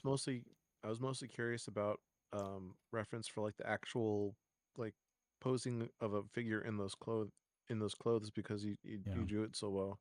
well, I appreciate that. Like especially like his legs, like they look really good. Like the bend and whatnot and the folds. It's pretty good. I appreciate that. The a lot of where my you know, of course I studied all those books, but then what ended up happening also that was really educational for me as an artist that I didn't expect it to be was my wife knew that I was having some issues. Oh, wow. one one day I had an issue where my back started hurting, and because I was reaching behind my TV to unplug video games or like rearrange the Mm-hmm. cables, and I just tweaked my back in a weird way, and I was like, damn, I'm still in my 20s and I'm having back issues. Like, what's going on?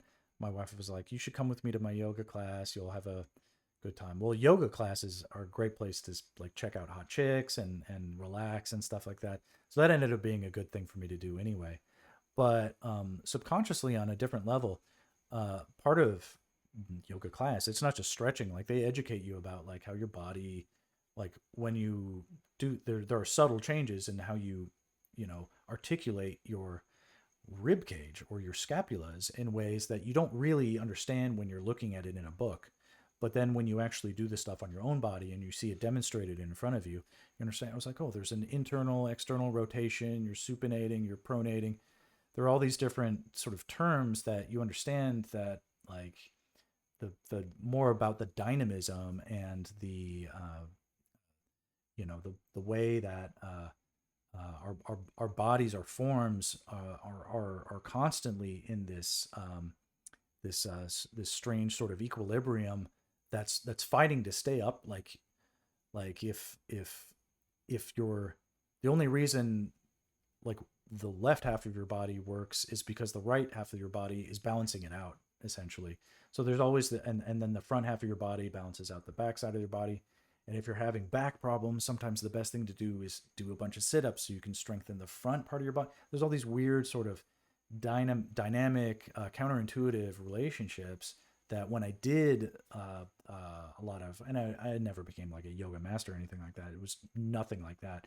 But even just like basic yoga was extremely educational for me to like understand. I was like, oh, this is what the you know when I want to push like you hear this lunge that Link is doing. That's an intense lunge, and like understanding the how pushing your body to its limits is such an expressive, like the way that Michelangelo would, where it's like expressively, like dynamically and expressively contorting and twisting the body makes for such interesting poses. It's almost like it's a cheat sheet when you understand like the way that the body can move. It's like you start to only think about it that way, and it becomes your go-to. So in all of these poses about Link, you can see like this is an intense lunge. You can see like and I didn't reference a person drawing a bow and arrow or camera angles or anything. I just had his angle or his costume design here, and I knew from the rest because I could feel it in my body. Like, I drew one pose and it was one way, and I was like, it's not intense enough. I really wanted to get the intensity of like the tension of him about to like execute this fucking thing. Here was the original sketch. This was the original sketch, and there's still a lot of intensity here. I think it's like very brutal and cool. But what bothered me Wow. about this is it's just me working in commercials, is this is not the presentation angle of a person who is drawing a bow. Whereas it is better, I think, in terms of like playing to camera to have this sort of pose. And I think I made a correct Uh-oh. decision there, but something is lost here. There's something supremely badass about like this kind of pose that I kind of wish there were some aspects of that here, but I had to make the trade-off. Here again, just like you can feel like this is the really far outstretched arm, and here this is about as close. This knee is as close to his chest as he could possibly pull it, with the other leg extending as far back as it could at the same time, and it really plays up to all those different things. So there's Nice. yeah, so I'm always thinking about that, like here, like really understanding the power of like getting in these crouching positions and stuff. um and yeah, these skeletons I drew without any reference. The bats, but that's only because I've drawn 1,000 bats, I've drawn 1,000 skeletons, and I've drawn 1,000 monsters, and I've drawn 1,000 people holding spears. It's all that, just all that knowledge, some coming to bear. Nice. So anyway, a I lot of feel like I need to do a lot more drawing. that. Do you do you block these figures in at all before you add all these detail, or do you kind of just go to a semi-finished sketch from the beginning? This is Jack, you got, or Zach, you got to check out my streams, because this was all drawn live, with while I was drunk, um, to an audience of like one person, like my brother was on the stream, just checking in. But these are pretty much the Uh, sketches I did in order. I have the original rough stuff here. Let's pull it up. I'll just move it to the top layer, just really quickly. So here you can see this was this. Well, it's a little bit. I cut out a section of it for some reason, but this was the first sketch I did in these original compositions, and then I did uh, this one and this one, and these are all just sort of.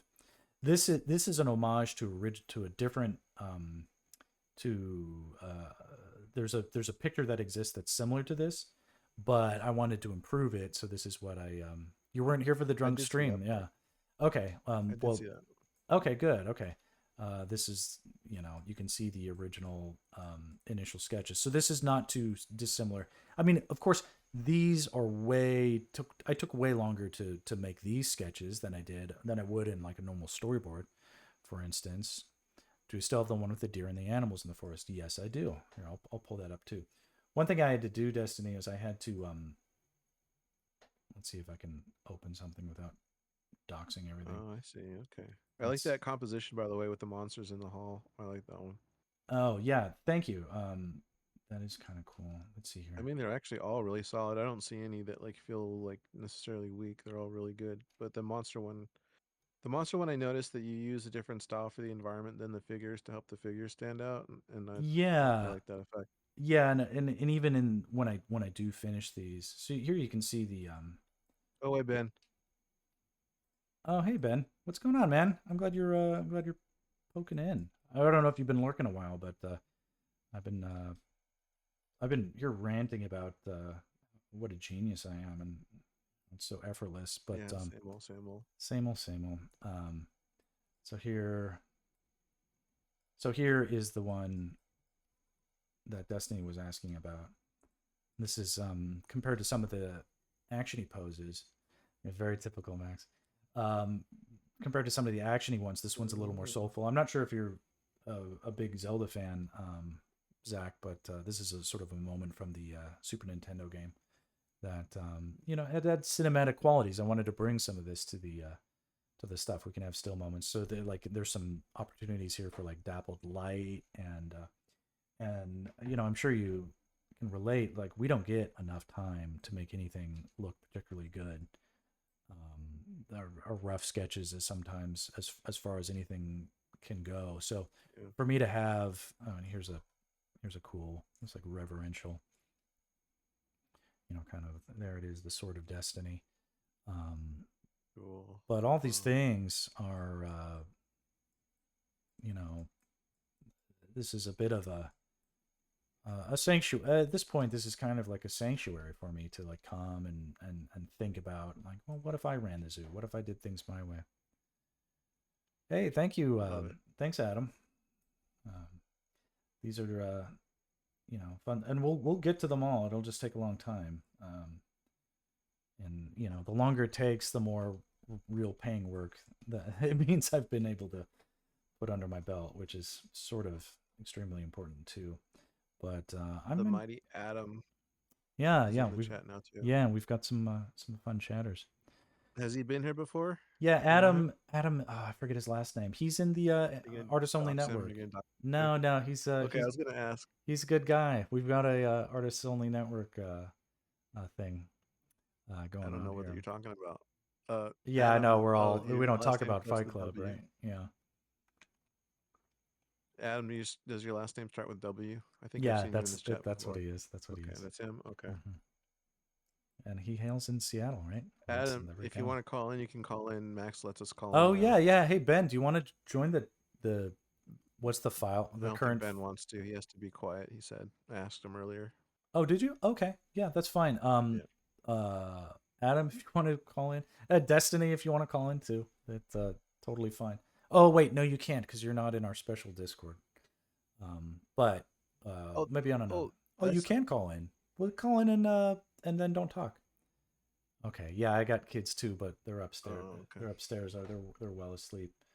But That was something. Oh, good. no, go ahead. Yeah, I was Destiny gonna asked say what the that. file size of the thing is, so I'm gonna pull this up.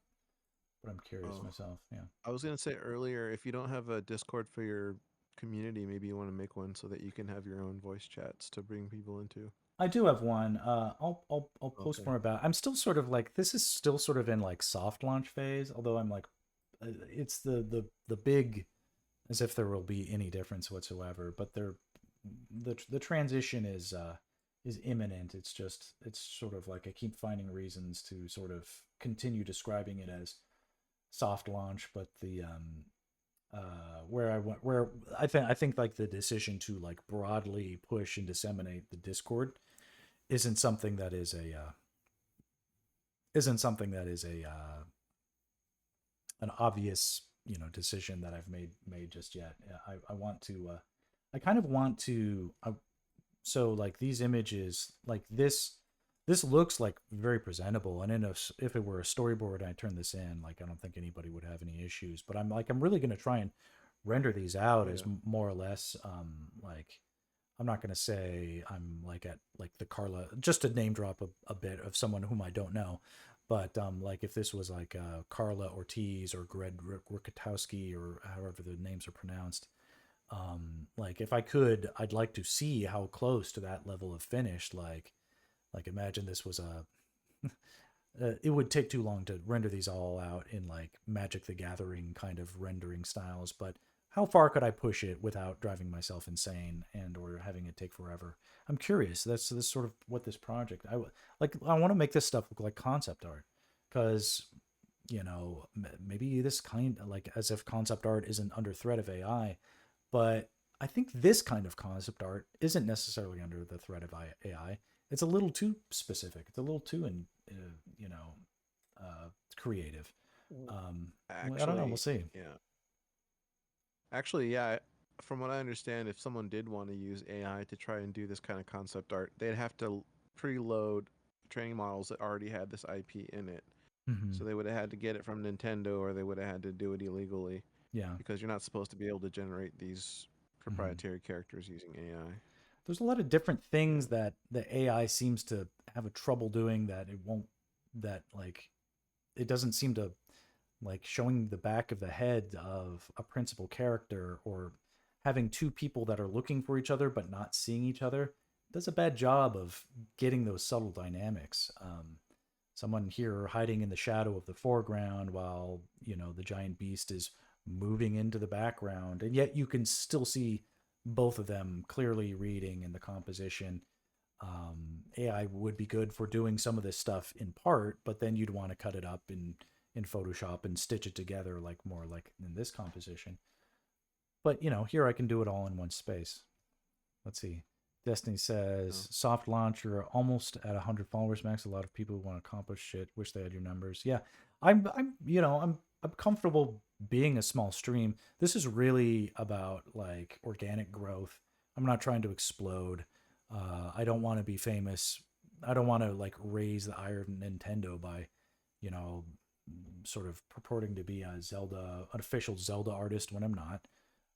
But it would be nice if I could more or less establish a foothold that pays off far down the road when I want to convert to teaching and having an audience that I could pivot off, an established audience that I could pivot off of, and now being like, okay, now I'm ready to, I don't know, sell courses on Gumroad or OnlyFans or whatever. You know what I mean? So I'm going to try and answer this question of how big the project is.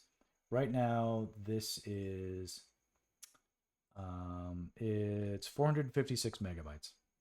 The what we're drawing on right now. So it's half a gig. Each of these Uh, images themselves are 2K. So this is what we would call I don't know, HD. Yeah. oh yeah, what canvas settings do you work at?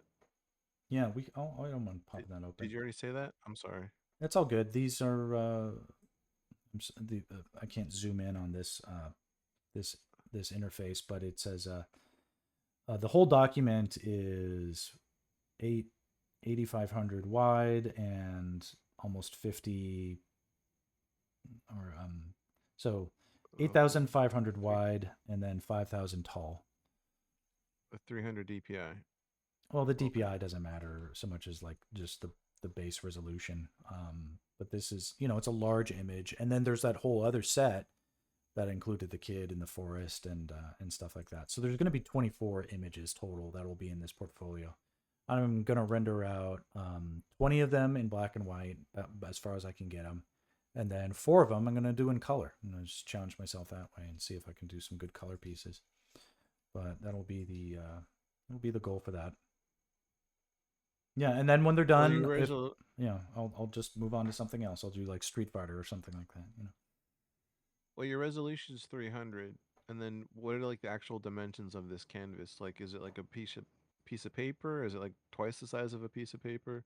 Are you talking about this Uh, this this image, like this one drawing right here?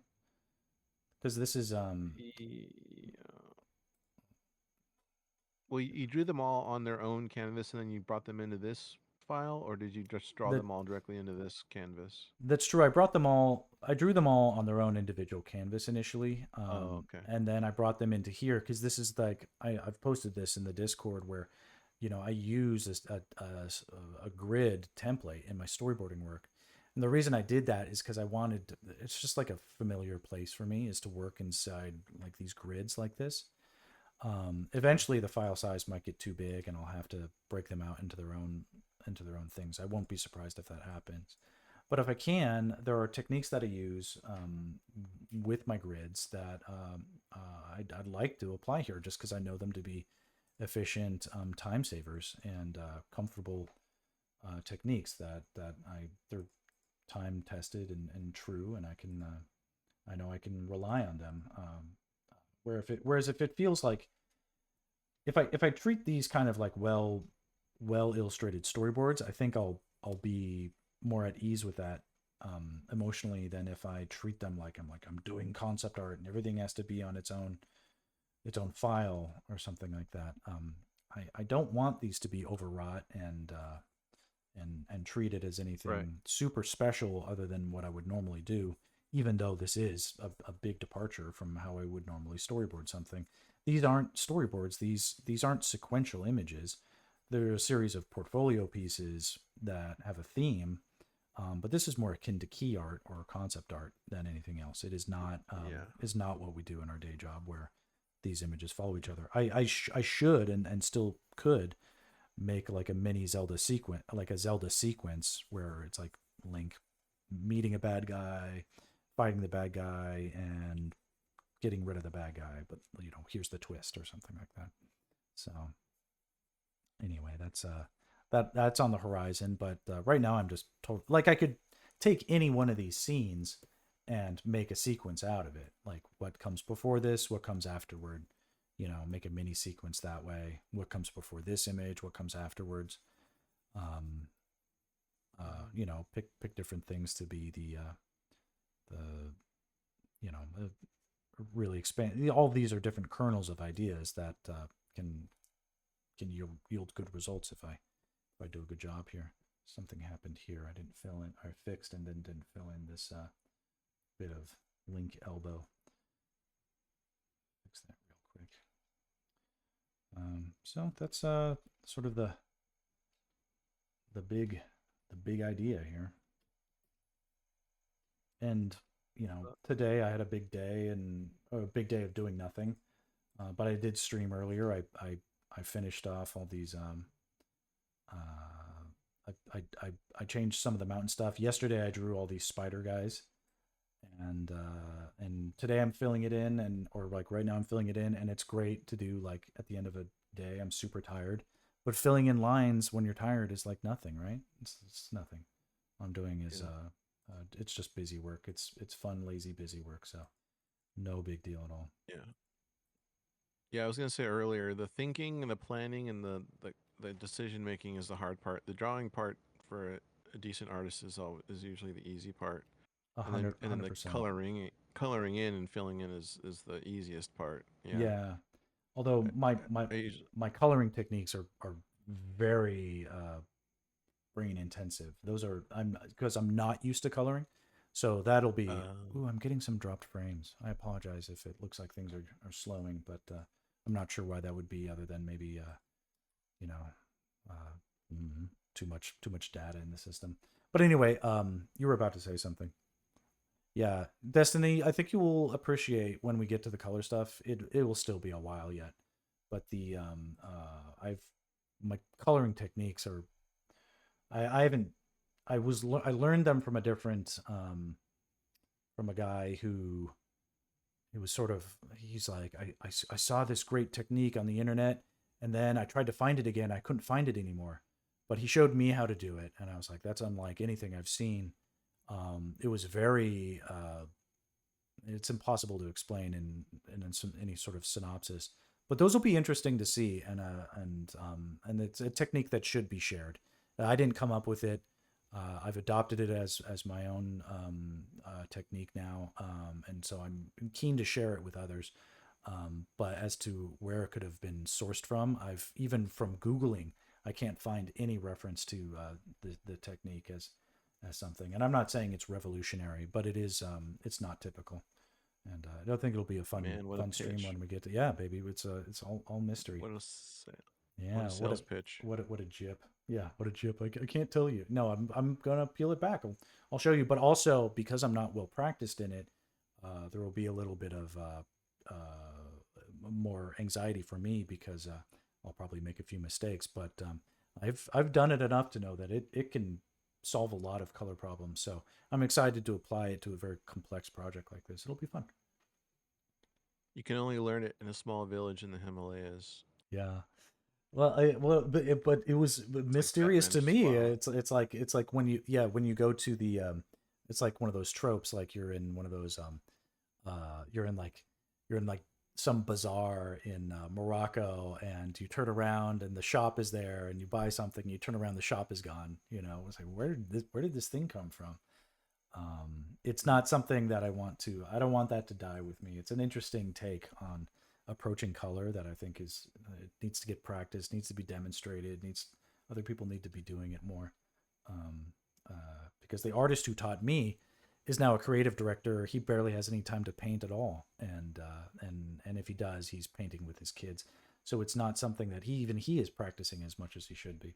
So now I'm here. I'm the last Jedi. No, I'm really not. I don't have any claim to fame with like, oh, my color is amazing. But it's an approach that I think is worth demonstrating, and I think others can expand upon it. let me see here. This is mountain. I want to, and if I know it's getting late, if anybody needs to drop off and do anything, Zach, I've been talking your ear off for a long time. So if you got to go, it's no big deal. But I'm gonna keep going until I get all these mountains filled in, and then I'm gonna do a little quality control to make sure that the mountains are properly filled in. And then when that's done, I'm going to, because I'm going to be up late tonight. I took a bunch of, well, it's not I shouldn't say what I took, but anyway, I'm in a mood where I I'm probably going to be I in a chatty I, mood and be feeling productive for a bit. So no worries either way. I do have to leave soon, so I'm gonna interrupt Cool. you a little bit Yeah, yeah, please. from time to time. Hmm. Well, I do want to stick around because I want to hear what how you answer Sky Shadow's question. Yeah, let me see what this says. Interesting conversation, Max. What is your opinion of sin? Hey, Sky Shadow, what's your opinion of non sequiturs? Yeah, yeah. What do you mean, my opinion of sin? The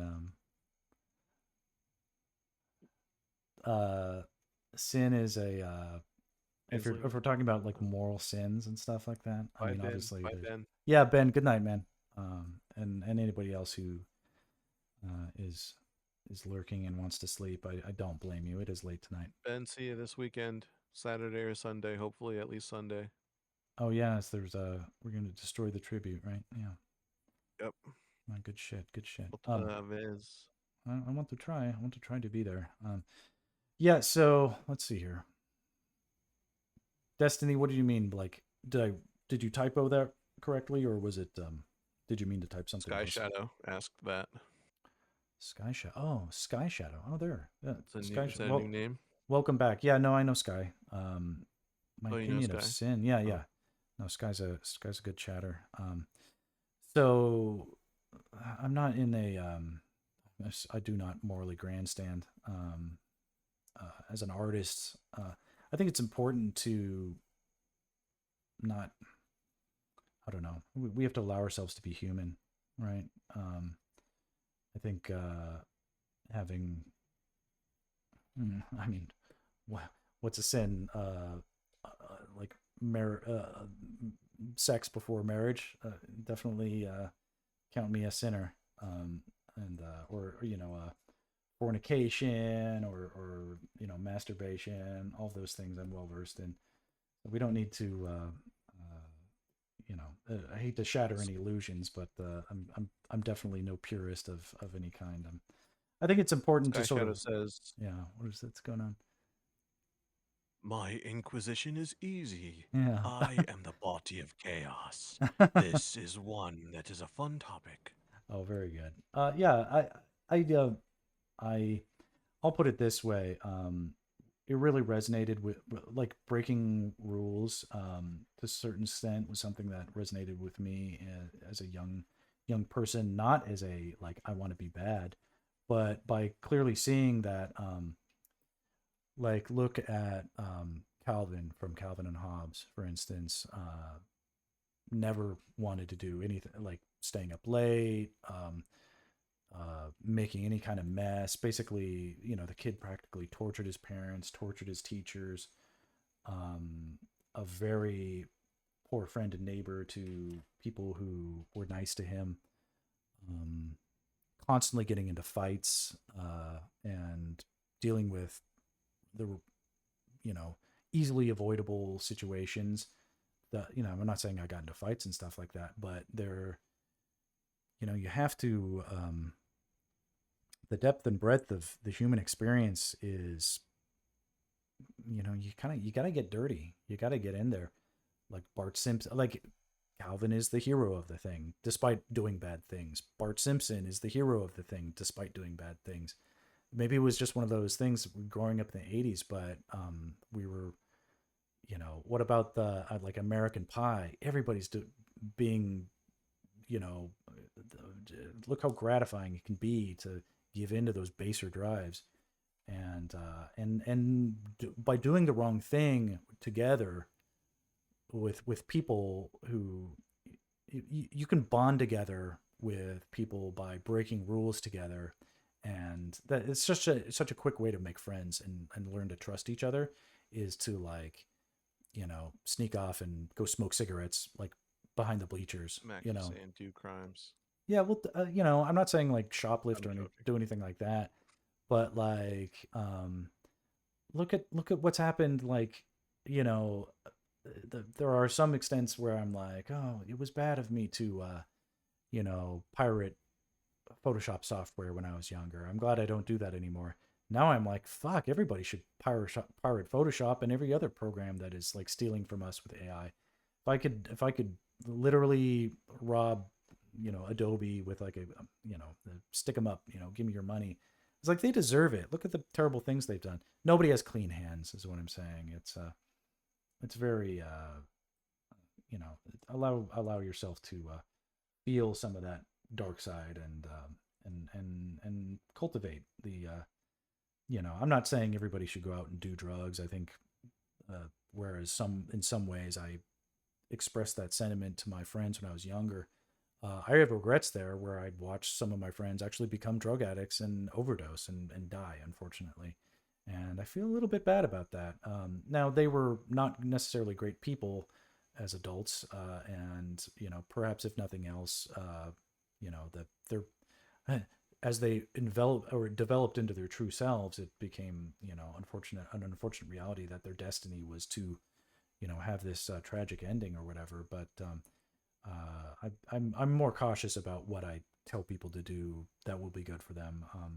You know, things that I do, I don't necessarily endorse for other people. Everybody's mind is different. Some people's minds are more fragile than others. Um, I don't know, but like I've always sort of had this fascination with drugs, and if I be watching like a a movie where people are doing drugs and it's obvious it's bad, I'd be like, man, I can't wait to try that when I'm older. And in fact, it was one of the first people that I, as soon as I could start, dabbling and experimenting with stuff, I very much made it a hobby. And I ditched school when I was a kid for no reason other than just to do it. But I was not like, I was never a bully, and I never, sexually assaulted anybody or did anything that, I don't feel like I have any skeletons in my closet or anything that keeps me up at night. So I guess there's a fine line. Everybody knows where they're at, where, it's like, you could do some things you might feel mildly bad about. Don't, don't murder, don't pillage, don't rape, or anything like that. But, as far as like what you might do with yourself, do it the wilt and, explore what it means to be human. It's okay to have some. If like you never get in trouble in your life, you're playing it way too safe, right? Let's see here. I keep my eye on the prize here, trying to get something done. Let's see here. Sky Shadow says that might have been too dark of a start, so they're trying to lighten it up, and they're saying, "Get this, you can't make half of a sandwich. If you cut two slices of bread in half, and then make a sandwich with only, you know, two of those halves, I think that's making half of a sandwich, Yeah, yeah. in my opinion." Sky Shadow. I I uh I, I don't know. What do you think about sin, Zach? Before you got to Um, bounce, tell us your. well, I'm not religious, so I don't think yeah, I'll just Yeah, so sin sin. has I this was kind gonna of like religious connotation, right? Yeah, Yeah. yeah, Yeah. Sin is to me, it's like something that like a religious body of text has yeah. like laid I like out. that. I like that That's what response. sin seems to me. Yeah. Because without that, then who's to say what's sin and what's not? There's like there's ethics. Hmm. Something's ethical or not, Right, right, that's right. what usually governs me instead of whether something is a sin or not. Yeah, yeah. So, one thing I went through, I don't know what triggered it, but like I went through this line of thinking for a while, and I realized like what's more heroic and worthy of praise? Somebody who makes tremendous sacrifices, but then is rewarded with like everlasting life in heaven, or someone who makes tremendous sacrifices to result in eternal damnation. Like which Hmm. one is more heroic? Right, right. So I don't know which one. I don't know how what got started me down that line of thinking one day, but No, it's like just if you're only doing good yeah, things because you know or believe you're going to get a reward at the end of the thing, that's entirely different from someone who does good things simply because they wanted to do the things that are good versus someone who does good things knowing that they will have a price to yeah, pay on the other end that will be internal damnation. Like that's a those motivations of course stack things in a way where a devoutly religious person will have a completely different opinion about what is more moral than the other person. But I would be the person who would advocate that a person who's making sacrifices uh, for the greater good, that ultimately they, you know, for a good of which they have no part and will have no experience of after the fact. right, That's a much more heroic thing for sure. right, exactly. Plant trees whose shade under which you will not lie, or That whatever that is expression is. yeah, Yeah, the perfect quote. Yeah, that's what a society is truly civilized when the old men plant trees of which they and under which they will never find shade or something. So, yeah, all right. So what I'm gonna do, if I could just jump in really quickly, so you guys could see that I had a dark background and I was drawing white fills. Now I'm gonna do the reverse, where on a white background I'm gonna do the dark fills. And what's going to happen is um, all of these any place where I neglected to fill in a spot is going to light up like a Christmas tree. So it'll be sort of entertaining way of sort of demonstrating the quality control. So here's Link. I got the layers knocked off. Now I already did quality control on Link, so this is why this still looks good. So let's try it here on this rock stuff. Okay, this is looking very solid. So it looks like I did a good job there.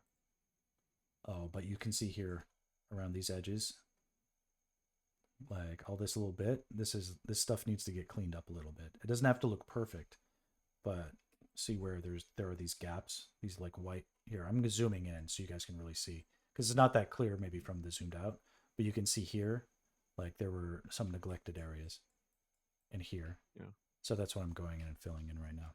It's very again, this is like mindless, mundane shit, but it's part of the process. I want this. I don't want what I want is for the rendering process to involve. I don't want. I don't. I want the drawing process to be entirely different from the rendering process or the lighting process. I don't want to feel like I need to correct drawing when I'm applying lighting or coloring, for instance. It needs to feel like uh, we've conceptually got these solid shapes, and now we're applying lighting to it, and not seeing forms that need to get changed at all. So that's that. Right. All right. What else is going on in the chat? Destiny says, "I want to believe that if there is a good, a good in quotation marks God, they will judge you by your actions and without taking into account if you quote followed their religion." Right. Man, this is like things you shouldn't talk about on Twitch. No, of course. No, this is good But stuff. no, it's fun. I appreciate the Yeah. philosophical talk. They're very man. I've unfortunately um I talk about this way too much, but when my daughter was sick, we were of course experiencing this very extremely long hospital stay where my daughter was um, battling cancer among a bunch of other.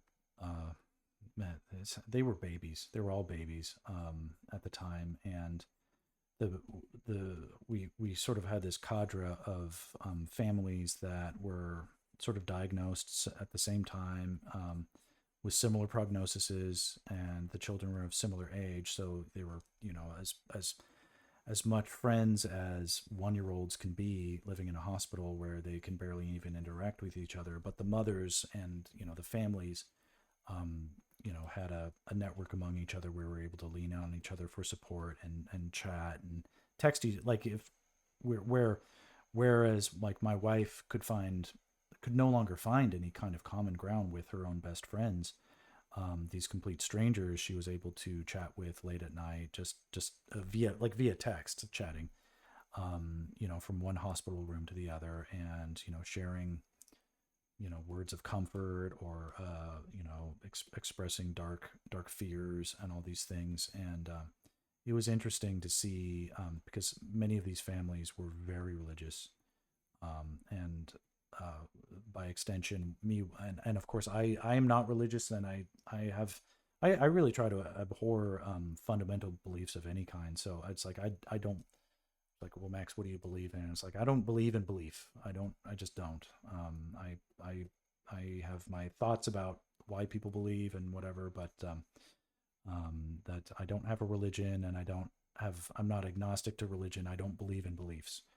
But other people who were devout Christians, for them to have their children become essentially terminally ill, when they had gone through their whole life being perfectly good Christians and raising their child, in the manner that Christ commanded, whatever line they were fed to from their churches, and taught, and instructed to toe that line. Having done so diligently and dutifully and reverently, for them for they to have for them to simultaneously believe that God controlled and saw them through all things, to have suddenly their children stricken with a terminal disease, and then after diligently praying, and not only praying but also doing what medical science, and doing all the things that doing everything right, essentially, having their child die ultimately, tragically, from the disease, uh, is when I reflect on that, it doesn't, whereas some people might, where they have a brush with death and they're converted to becoming believers. Reflecting on that experience for them as an outsider, who I'll admit, you said, God, don't let it be true. Don't let my kid be this sick. This can't be happening. Once it was clear that it was happening and the diagnosis was real, I didn't do any praying after that. That was a very that was sort of, if I was ever on the fence, it was, it didn't progress after that, because it was sort of like, why would this happen? Um, and it was easy for me to blame myself initially, be like, this is happening, God aside. You could believe that, Christian God or whatever, like, what I'm my karma, I'm atoning for my sins by having this thing happening. Except it wasn't happening to me, it was happening to my daughter, who herself, she's a baby, she doesn't deserve this stuff to be happening. She doesn't, the there's no entity that could justify this kind of thing. If they are a just person, just entity, why do this? And so, to see, when people say that prayer works, it's like, okay, maybe sometimes it does, but I can think of many instances in which it did not, when it should have. And so a lot of, the sort of arbitrariness of, this stuff is, it helps us cope, through times of hardship. I get that, but I also see the gaps in the theory of, doing good things because of good thing, adhering to religious scripture because there will be payoff in the end. It's very difficult for me to treat that with any sort of seriousness, given my own personal experience on the matter. And it's I know that's a rare one, but it's in an extreme way. It colors my perception of everything that happens, and like I said, I talk about it too much, but it's when we're talking about sin and we're talking about good and evil, we're kind of talking about fundamental beliefs, and is what those are loaded questions about. And I don't think of them as something that is actually connected to anything that we can make sense of. Unfortunately, shitty. It comes down to this. This is the lesson: is that life isn't fair, and we don't. It's not our job to make it that way. We just have to help each other if we can, and I think that's the best we can do. That's what religion should be teaching, and where it does teach it, I agree with it. But everything else, where we're sort of judging other people for personal decisions or whatever, and I don't agree with any of it. So yeah, karma feels like it should have something to do with it. But again, it's, I once heard that there's what's the no such karma thing of a as. baby? I don't know. So go ahead, Jack. Zach. I once heard that by definition, like from the origins of the word karma, like karma is only supposed to be a good thing and not a bad thing. I don't know if I misheard that Okay, so it's in the past. not like you get reincarnated as a snail to punish you. It's about like working your way to the to some sort of like nirvana or something like that, or I don't know. Yeah, I thought karma was only supposed to be like you the degree to which you're rewarded only in a positive way, but not necessarily in a bad way. So like if you're Mhm. doing bad, you just simply don't get as much good reward. I don't know. Let me look it up. Yeah, there are interesting. Uh,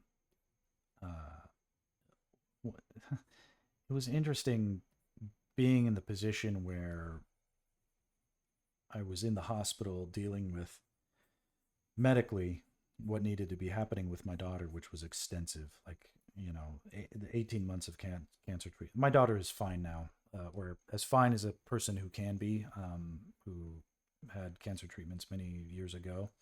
She's as good as right now as I could hope her to be, and I count my blessings every day. I only reflect on it with gratitude.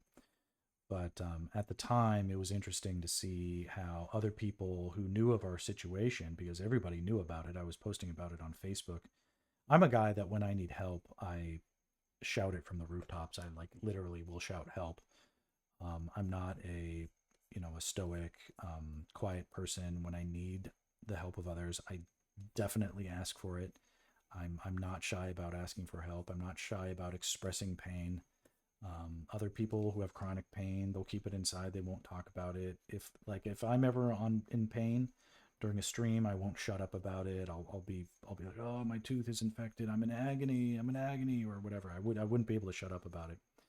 As it was, the situation I was in, I knew I needed help. I talked about it on Facebook a lot, and as such, a lot of people were doing what they could to help. And my sister-in-law set up a GoFundMe account. A lot of people donated to that. That was extremely helpful. Some people just sent me like, "Hey, I'm thinking about you. I hope you're okay. I know you can't respond." That was extremely helpful too, knowing that like people were even thinking about me. Other people were saying things like, "I'm praying for you," and I'm like, "Okay, I appreciate that. That is also good." Other people would send me messages on how I needed to pray specifically in order to cure my daughter's illness, and that stuff was not helpful. That stuff made me quite mad because it sort of put the onus on me to take responsibility for outcomes of which I realistically could have had no control. And that sort of stuff, if ever it is a inclination of anybody in the audience to help someone out by instructing them of the magic words that they need to say and how to say them in order to, because there are some wacky Christian cult type stuff out there that people and when people have intense moments of anxiety, or they feel like they need to do something to help other people, and they feel like their religion is the cure for all things bad, as people who are in cults do, they feel compelled to share stuff. But the thing about cults is they're bullshit, and that those types of things, like it was a very easy way for me to pick who was and who wasn't a crazy person in my life after that point. And so, yeah, there are people whom I will call them decent friendships with before my daughter getting sick, whom afterward I have literally nothing to do with. Some of those inputs were reprehensible. So I would hope in general we as human beings would look out for each other. We I do and have saved other people's lives in my line of work. What do you do, Sky Shadow? I'm sorry if I can't recall if you've chatted about it before.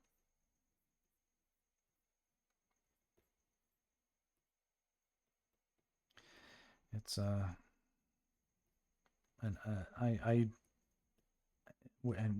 I'm a different person from it in a good way because I've learned that um, a lot of my previous tendencies to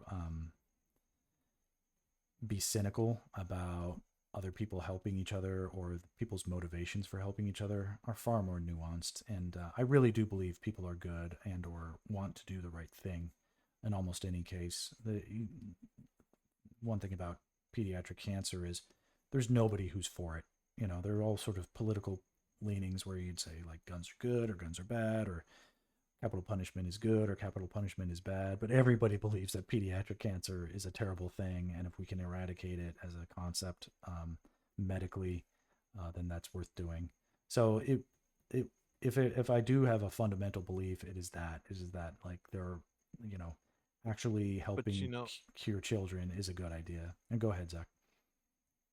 you know what? I've met some really nasty religious people who would say really nasty shit like, "Well, that's because you deserved it for some Right, reason, or because you right, did yeah, this, or because you didn't follow Christ, or you weren't part of this religion, or that, yeah, or this." yeah. People say some really nasty shit.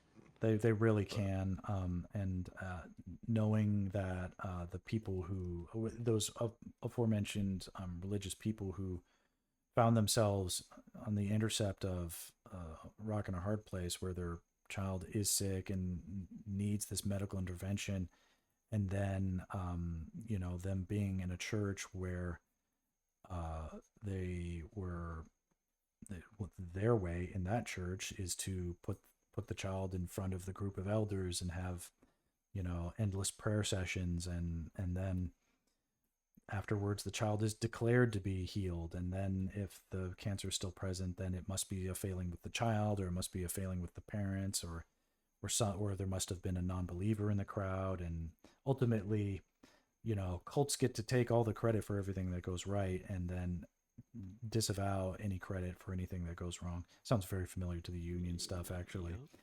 Yeah. So anyway, the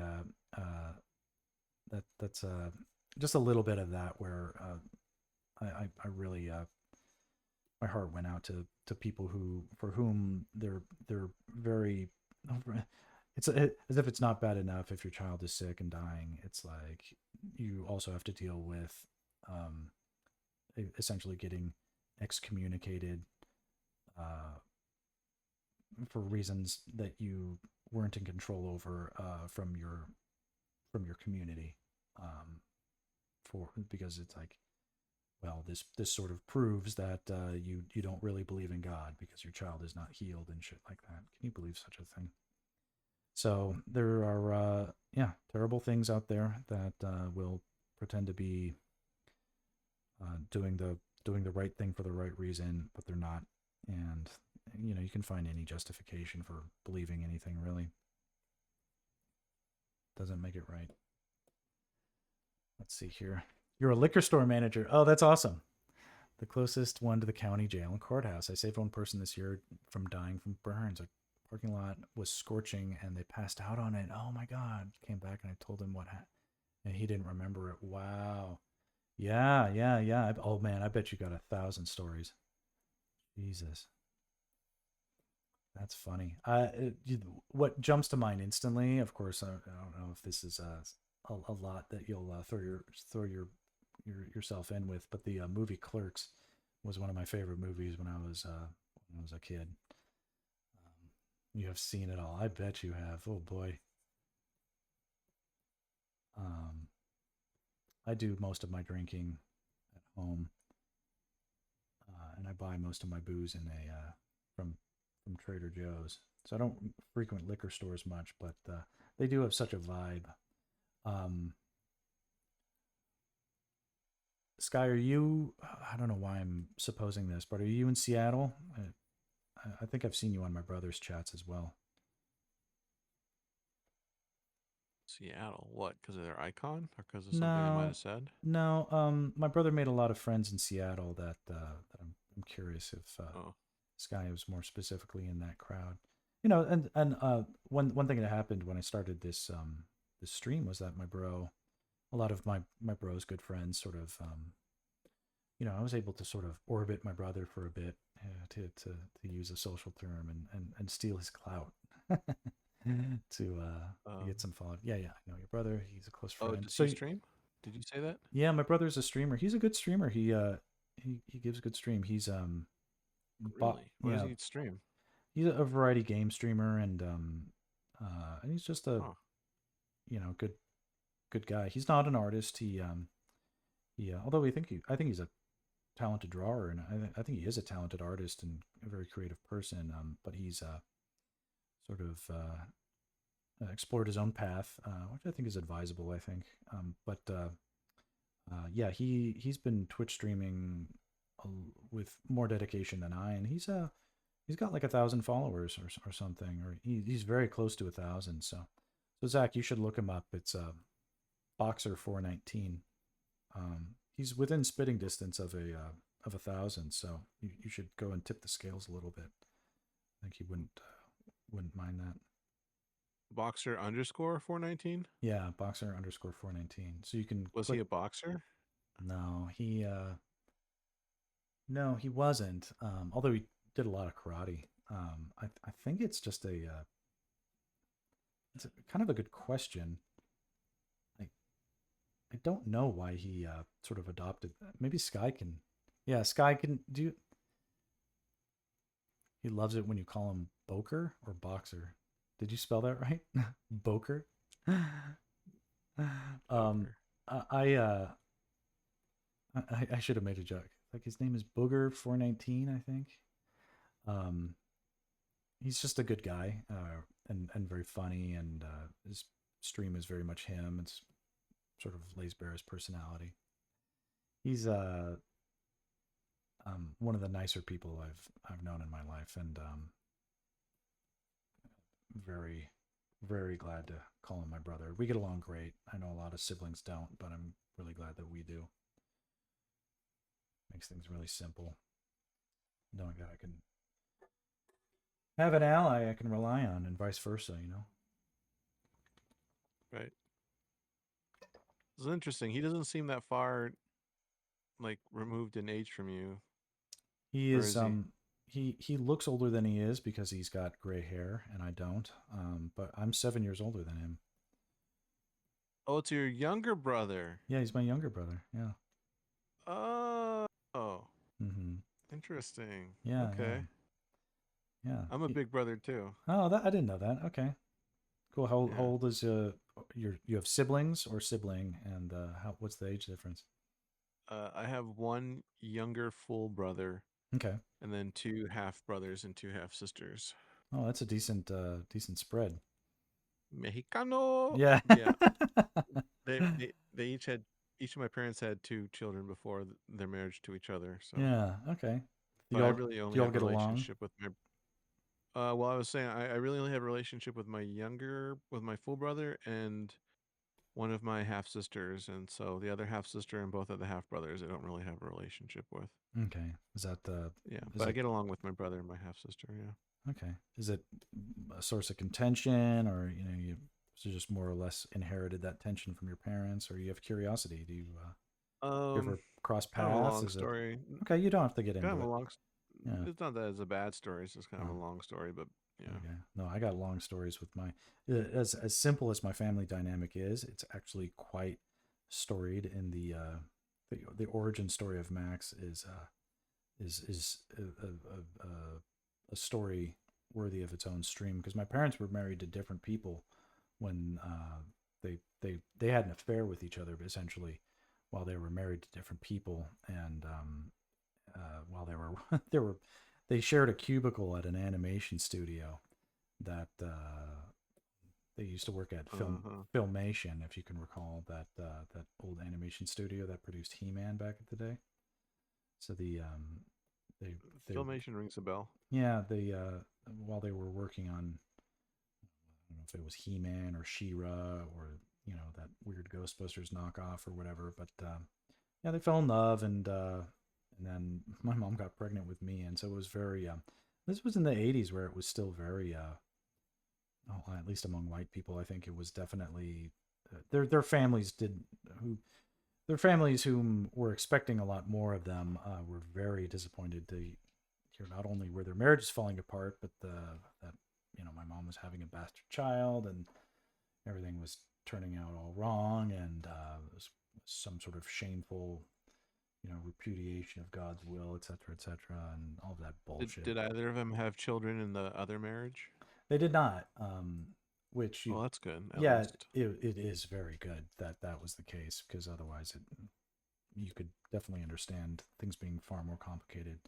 As it was, everything shook out fine over time, but part of the reason I have the name Max is because um, early on they weren't quite 100% sure whose kid I was going to be. Uh, no, Ooh. they yeah, exactly. So I was actually named Max after the other guys. My mom's first husband, he had his favorite grandfather was named Max.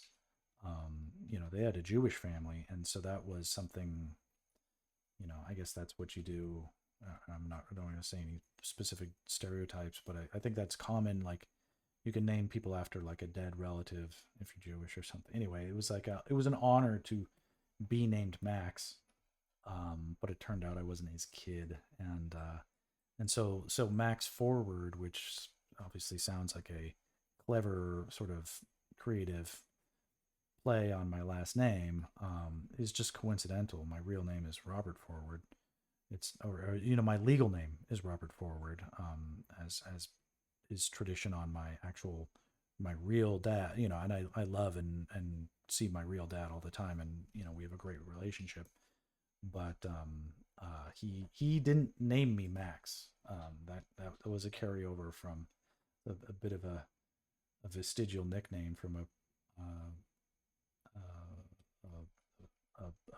paternity that didn't pan out. So sort of a fun little bit of I don't believe any of Max this. Max trivia. Forward is clearly a stage name. Yeah, yeah. Well, that's what, of course, and and I obviously embrace it as it is a cool name, but it's not. It is a legal entity. Like, I have it registered as my business, so Max Forward is legal. It's my business name, and if I had a stage name, that would be it too. But but my government name is not Max. It's, Cool. yeah, it Hey, is so what on it that is. note, so I read online that you can't do a have a doing business as if it's actually your name. Is that true? Did you Um, so you have your no, that's not true. You don't need to have a doing business as if your business name is your real name. Um, right. and I and I don't think it has to be like your full legal name. I think you can use your so what I my justification was at the time I still had because I did what I wanted when I went to the DMV, and I put Max down as my middle name, even though it wasn't. That's not the middle name that's on my birth certificate, for instance. But at the time, I had a driver's license that said Robert Max Forward, and I used that as justification to skirt having a DBA at all. Because if you there's nothing wrong with having a DBA. It's just this they make you go through this process where you go to like a you have to fill out a form at a courthouse or something like that, and get it published in a newspaper or something like that, if I recall. But I got to sidestep that by having a business name that was my name. So Oh, if that sounds like it makes sense, that was the application there. I never yeah, yeah, that needed to makes do that. sense. Yeah. I don't know Yeah. why I got hung up on the DBA in the first place. Yeah.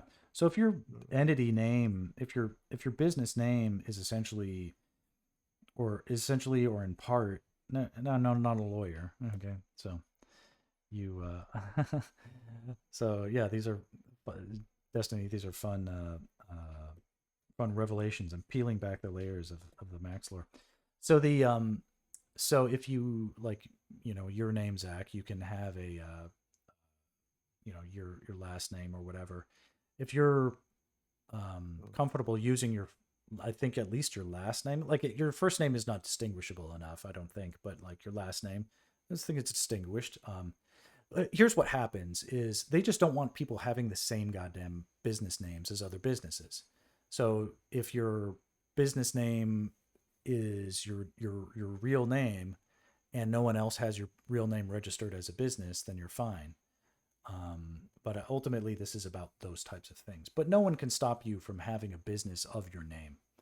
So if another Max Forward out there existed and they had a business that was, they wanted to have a business in the same name, I can't tell them not to do that as long as they're going by their same name. But if a company wants to, that's separate from later on I incorporated. So now I literally do have an incorporate. That costs a bunch more money, and it's much more of a legally substantial entity that costs upkeep and stuff. Like it's like a few $100 a year. Well, I should say overall it's probably $850 if I round it up, to like maintain a uh, that was a my corporate next entity. question. Yeah. Is it S corp or C corp? I have an S S corp. corp. Yeah, that was recommended to Yeah. me from a couple of accountants that but a lot of that was based on tax loopholes that existed at the time. But those things tax loopholes get filled in. Even they were even on their way out when I did it. I don't mind having a very rigid, structured corporate entity. But as far as like real tax breaks and stuff like that, the it's better overall because now it more or less forces me to use a CPA to do my taxes, which is a good move overall, I think, because it forces me to like take my business seriously and keep records of shit, and not just do a bunch Mm. of shenanigans. But like as far as taxes, it's like I pay a buttload of taxes. It's it's fucking ridiculous. Maybe I need a new CPA. As far as it is, everything's fine. It's like Mm. it's solid business stuff, but you know, it, there are reasons to like button yourself up like with corporate entities and business stuff. But like don't let anybody sway you too much with if anybody's like getting you to the point where you're paying no taxes, that's a problem because like you definitely have to pay at least a good amount of taxes if you're making a good Yeah. living for sure. So don't Pi fall for shenanigans. So pigs get fat and hogs get ex- slaughtered. ex- That's what I heard. exactly. Let's see here. Right. Uh, yeah, because I'm learning more about these things because now that I'm getting more into photography, I definitely Mhm. need to be making at least an LLC. Yeah, I think Um, I think you definitely have like a far more exposure as like I can do my the storyboarding stuff can be done from home. You don't even have to get into a car half the time. But if you've got equipment that needs like, eventually if you've got assets that you want to have insured and you know, establish all sorts of different things, it makes sense to separate things parts of your business from yourself. Or if like yeah, you think you're going to be exposed to get sued, like if you have a disagreement with a model and they want to take you to court or something like that, you definitely want to have that stuff established, that's separate from you yourself, so that you can just basically let the business fold instead of you being personally liable for getting sued for whatever happened.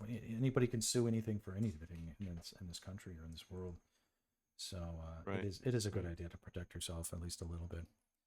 Okay, so here right. we've So, done all this stuff. It's all filled in now. so I'm forgive. Yeah. Go ahead. Never Yeah, mind. yeah, no, I'll ask you off stream. I have other questions about this stuff, but I'll ask you off stream. yeah, I yeah. don't think it's good. Yeah, no, it's all good. I'm gonna do something really quickly here, which is just sort of establish. Adams and LLC. Let's see here. Okay, Simple I'm an setup. LLC. Pretty simple setup. Yeah, yeah, exactly. Yeah, you get what you'll end up with is a tax ID number that is specific to your business that allows you to you can pay yourself or other A people. salary. Yeah, you want to Oh, pay if you're S yourself. corp. Yeah, exactly. Uh, you can set up different like things that are advantageous to I mean, it all depends on like, and in some ways, this is like, here's what I wouldn't do. I wouldn't put this before the process of like making money or being as like the stuff I did that was like I was a successful sole proprietor for 12 years before I incorporated as an S corp. I incorporated as an S corp after my daughter got sick, and it felt like I needed to hedge against further catastrophe because I was basically feeling like the unluckiest guy in the world, and I wanted to be a little bit more responsible with some of that stuff. So I really got serious about other stuff that like I was sort of not taking too seriously beforehand. But uh, but like don't think that like, oh, I need to be doing, I need to like it like establishing an LLC isn't free. You have to go on LegalZoom. It cost me I think like 700, $800 to do it all on LegalZoom. Now of course I was an idiot. I paid for all the bells and whistles that I didn't need, but it's not free. So just make sure that you're making enough money in your business to cover those overhead expenses because it does add up. Uh, Yeah. Yeah. I've heard that advice too, and yeah, it makes sense. Yeah, you don't immediately just jump to LLC like unless you're like really doing constant, like decent business. Yeah.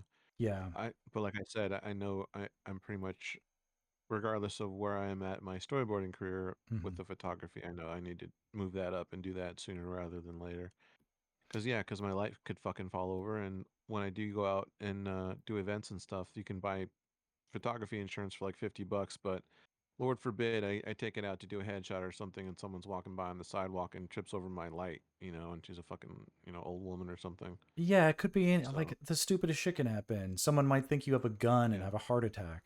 you know, they're Yeah. like, "There's a brown guy over there. He's got a gun." Yeah, Yeah. it's like No, it's actually just a brown guy. Yeah. it's just a brown guy. Yeah. You're like, "I'm just a normal brown guy." Um, the yeah, I think that's intelligent. Now, don't you think you can have because I don't I'm no expert in this, but I have like a sense that uh like I've got a uh the things that like of the storyboarding work that like I essentially just I have anything I do basically I consider to be under my thing. So couldn't you set up an entity that's like that like whatever your name is, like just call it like Zach Images or Oh, something like that, right? So your photography and your storyboarding could be under the same kind of thing, couldn't it? oh yeah, that's definitely the goal. Yeah, Yeah. I'm So saying when I like don't set it think you up have to for need to like all these separate things that are expensive. Don't do that for Oh, sure. no. Yeah, Okay, yeah. cool. Yeah, it's gonna be everything. Yeah, everything image related and entertainment related. Yeah, it'll all be under the same thing. Yeah. Okay, good. Yeah. Not everything has to be, So discreetly that separated. Yeah. yeah. Yeah, I don't want to make I'm okay to make more work for myself to be a grown up, but I don't want to make too much work for myself unnecessarily. Yeah, yeah. Yeah, That's there's cool that you're an LLC, Adam. I asked a few artists, like bigger artists at one point when I was like looking into doing the LLC, and I found out that like surprisingly like a lot of them didn't really have an LLC, people that mhm. I assumed would. Yeah, it's But that's interesting. cool. Yeah. Uh, But I you know, guess really you don't yeah, you don't go need ahead. need it. It depends like how your clients pay you sometimes. Uh not everybody loves like the freelance lifestyle or whatever, or some clients might insist that you have your own entity. Um I held off as long as I could, but I need to set okay, yeah, here. If you read Adam's Yeah. response here, like there are like and that so Uh-huh. so and Zach, I know your opinion about like agencies and stuff like that. A lot of the reason that clients go with agencies is because it feels like a cleaner transaction with like a as far as like tax stuff. Whereas Yeah, like they get that one. to get them a Yeah. W-2 or whatever. Yeah. Yeah, exactly. It feels like the agency takes over some of that. What feels like there's, believe it or not, artists, freelance artists don't have a great reputation as far as like paying their taxes. And that was definitely a big issue, like a dozen years ago, where everybody and their mother was setting up their own individual S corp, and then just not paying taxes.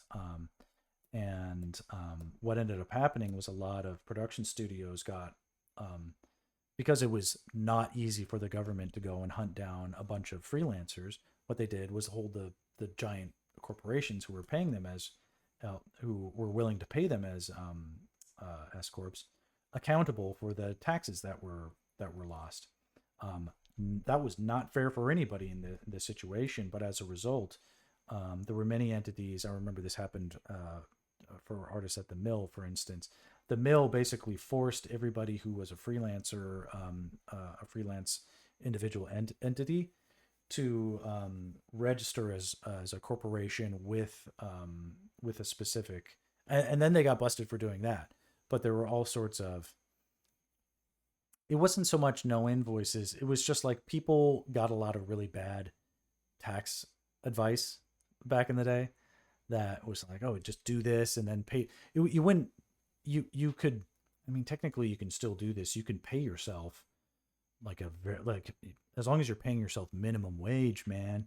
This was the advice, was that you set up a LLC or an S corp.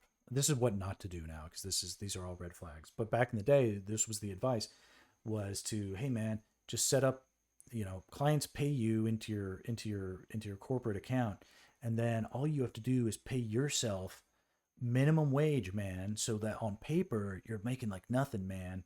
So then you just put everything that your whatever, your car payments, your house payments, your whatever payments, all that just goes on your business credit card, man. And it's like free money, man. You're not paying any taxes, man. Blah blah blah blah blah blah. And so there's all this bad advice going. Ultimately, this was the people. A lot of people did that and got away with it. Some people did that and are still to this day paying off the IRS and all those tax entities, for tax evasion. No, people can definitely can and did get in trouble. I know one storyboard artist who is very paranoid about the IRS, because they already know that he's in trouble, and poor guy. Now that guy was a doofus, and or he's not a doofus. He's a lovable character, and I miss him greatly. But I don't know if he's in the game anymore. He moved to I don't know, Mississippi or something like that. It doesn't feel like he's a storyboard artist anymore. And I'm not talking about Andy. I would chat with him earlier today, and I know he's in like Alabama or something. But Yeah. yeah, there's ways to do this that are the right way, and then the wrong way, and then there's the middle way, and I don't Yeah. pay any more taxes than I need to, but I have the CPA sort that out, and that's all above board. So you know, Yeah. Adam, I wish I got the EIN early in my film career because I put my social security number on way too many documents in this fucking town. And these yeah. people are really like when I was a film crew member, these production offices, like, like these people were like way too lax with people's personal information. And one production even told me that they lost my paperwork. Oh my god. And Yeah. I'm like, yeah, So your info is just out there on the dark web, basically. yeah. I mean, Well, you yeah, you you it's. like assume so, I guess, right?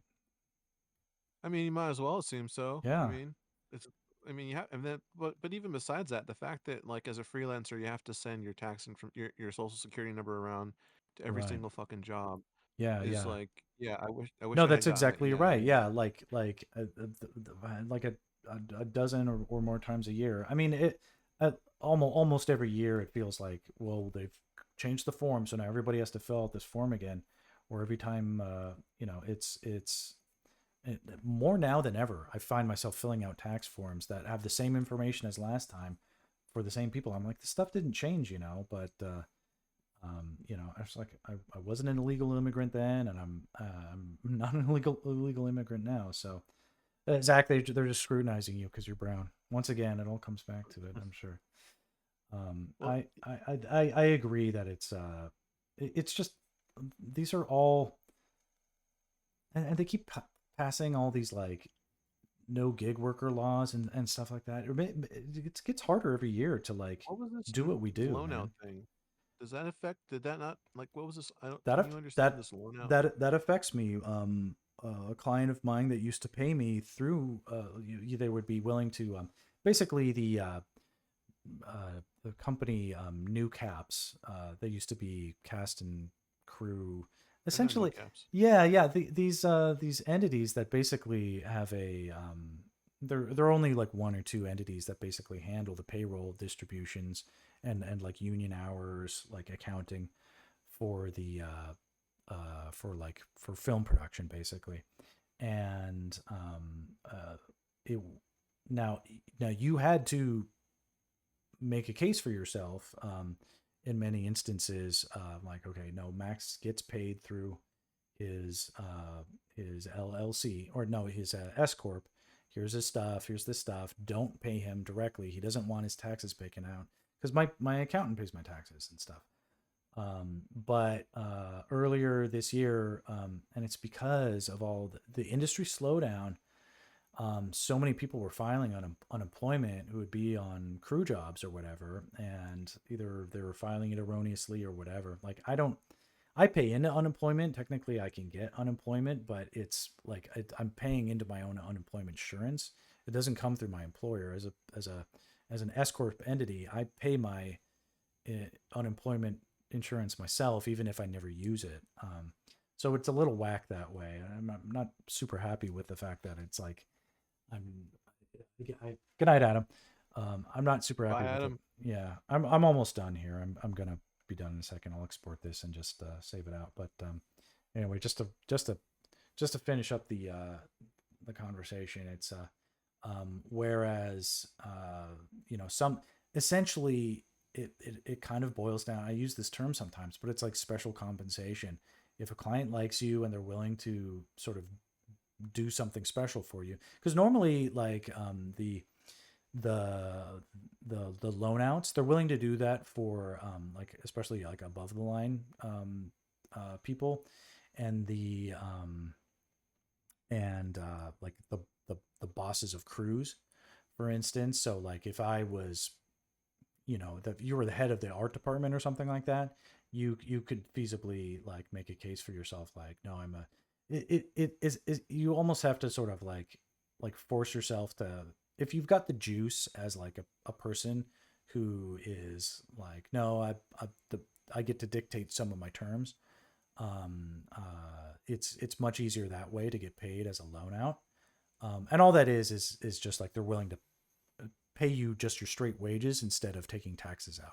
That's all that means. Is the loan out means you get paid as a corporate entity and they don't take taxes out. That's all that means. But Oh, the if um, what's been happening now is caps. I've seen this happen because I got the one union gig that I had, with a client that knew better. They used to pay me through the loan out stuff. They're like, no, not anymore. And I don't know if I fell out of favor with them or whatever, or it's just like a new person doing it. But I don't feel like I have the juice anymore to like go back and say, no, you got to fix this invoice or whatever, or you got to fix this pay stub. Sort of like, listen, at this point, I don't want to make any waves. I was like, I'll take a couple of union hours no matter how they come. And if you want to pay my taxes for me, I'm not going to make a big stink about it. There's a reason I want to pay my own taxes, but if you guys do it for me anyway, it's all taxes. I don't think of it as cheating me any more than them thinking the opposite. It's just not how I would prefer it. It's not how my accountant prefers it. But ultimately, if as long as the government gets paid, there's no foul. It's just sort of messier paperwork, or like it's an extra set of forms for someone to fill out at the end of the day. Makes someone's job take 5 minutes longer than it normally needs to. That's it. That's all it amounts to. So it's not earth shattering. Though where it might be earth shattering is if you were committing tax fraud in the first place, then it's bad news for you, because it means that people are getting wise to your scam. But as long as you weren't doing anything bad in the first place, it's not going to rock the boat.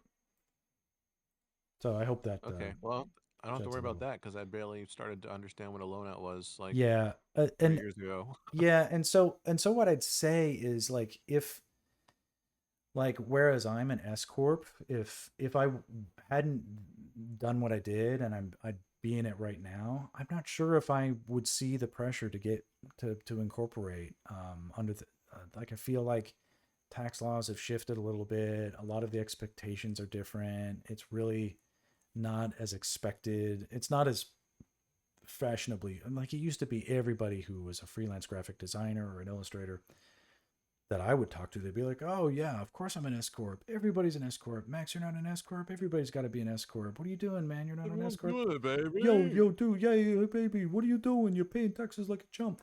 You're just throwing money away. Exactly. Come on. It's perfect. It's perfect. So yeah, that was the attitude. So I was like, well, I better do this thing because everybody else is doing it. Now and it's certainly maybe with the work from home stuff has a lot to do with it, but it just doesn't feel like it's just not as fashionable the way it used to be. So yeah, so I don't feel as behind the times now, Interesting. but maybe it's a little more old fashioned too. It doesn't need to be. I don't know. It's just hard to know what is and what isn't the right thing to do anymore without asking around. And yeah, it's never been more unclear. So I don't know. I know that sheds no light on anything, but that's how I've sort of been understanding things. Yeah. Yeah, that Um, helps. anyway, Thank you. that's that. All right, I'm Well, I'm done with I this am drawing. tired. Yeah. I'm No, I'm going. kicking you out. No, I'm kicking you out. No, Oh, you you're gotta kicking go. me out? Yeah, Oh, I'm yeah. kicking That's you the way out. it You has to gotta go. happen at Yeah, Max's yeah, yeah, place. He has yeah. to kick you out. No, you don't leave. You're gone. You're gone. You're banned. You're banned. I'm All right. out. So how I'm do we? 86th. Can I just hang up on you in the chat, or you hang up on me, or whatever? Is that how it happens? And then I'll You I'll gotta. I'll Well, end the apparently you stream gotta hang properly. up on me. Apparently you gotta kick me out. Yeah, So that's how it's gonna do. I'm gonna disconnect you. Okay. So you're gonna be gone. So yeah, I've told you for the last time. So now I've got to hang up the horn. But Zach, in all honesty, thanks for talking me through this. This was a long stream where I had to get a lot done, and I'm grateful for the companionship and everybody else in the chat too. Zach, hanging up on you now. So bid you adieu. Ahoy hoy. all right, bye everybody. Nice chatting with you. See you next time. See you Bye. next time. Bye. All right, disconnected. All right, we're gonna resurrect a little bit more music. All right, now it's back. And what I'm doing right now is I'm gonna slowly fade out all interest from from what's going on here. I'm actually just a little bit curious if there's anything I should do to this composition. So right now there is, if I'm squinting at it, I really want there to be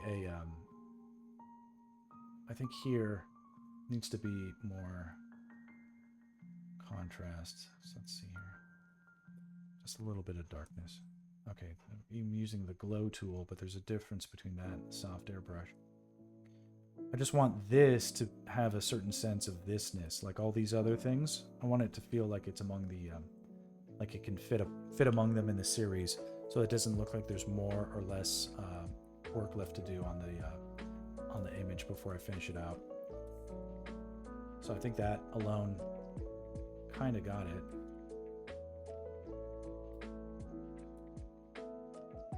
A little bit of stabby stab like that, and then this tektite here.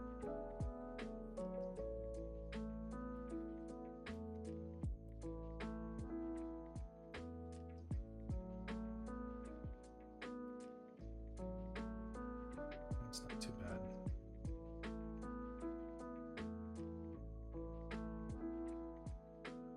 Essentially what I'm looking for is like when you squint at this image, does the focus go where I want it to?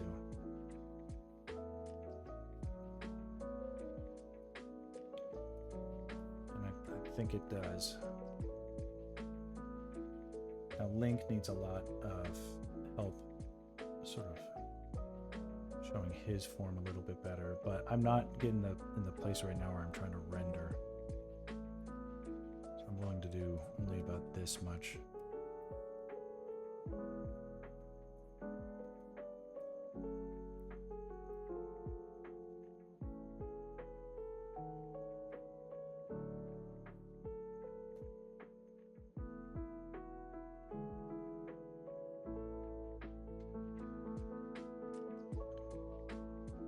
Here, and then a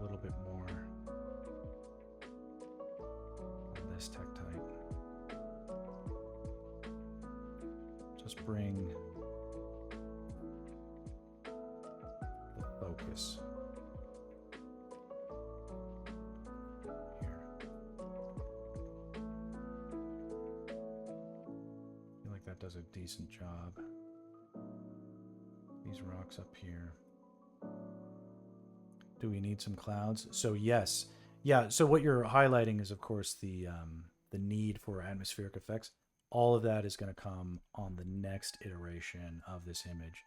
It definitely needs it. This only needs to mark the halfway point, and all I'm doing is sort of establishing a little bit of the just a taste of the light and dark drama. There's so much that can be done to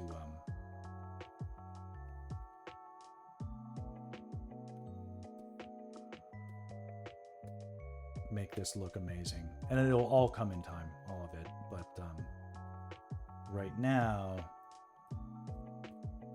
I just want to get it to about the same feeling of completeness as these others.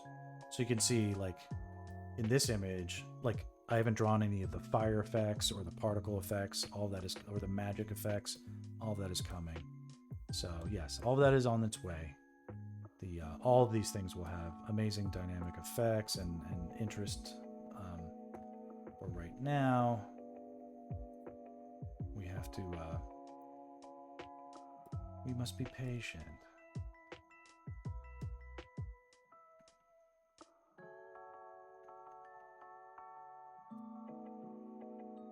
Right. Can I make this even brighter? There we go.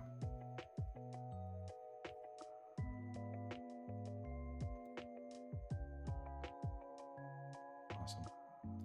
Okay. That's good enough. I don't need it to look perfect right now. Yeah, what will be up there is it's going to look like a mountain, like the mountain is erupting, basically spewing ash and hot gases and stuff. I think if we, where do I have it? Here, let's send it to the top.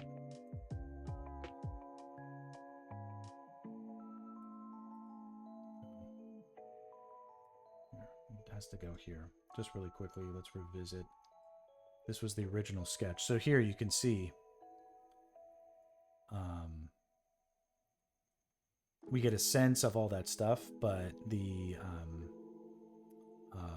what's really happening is, so it's about his journey to the top, but at the top, what's going to happen is we'll get the sense of all these things then plummeting towards camera, which is the spiders and the rocks and all the particle effects, creating this sort of yo-yo effect with all the Z depth. So, and then ultimately our eyes will rest here with the battle, which is sort of the most important thing. So we'll get there. We'll synthesize. We'll split the difference, but we'll make the energy and the essence of the rough drawing. We'll imbue it here on this rough sketch. But for now, this will just sort of serve as the marker for the halfway point, and that'll be that. Anyway, this is a great progress for today, so very happy. Destiny, you have been a real trooper. Thank you for hanging it out. And anybody else who's lurking and listening, I do appreciate it. I know it's 2 a.m. You're on the... Yeah, the right now we've got too much contrast here. It's bringing us there, but there's nothing there. But that's something to be hammered out. You can see and even here, like, it's not that tightly controlled with where the focus goes. But yeah, I will be pulling out all the tricks. You know what? I'll see if I can do something small to assure you somewhat. Here, the summit here. Last little bit of There we go.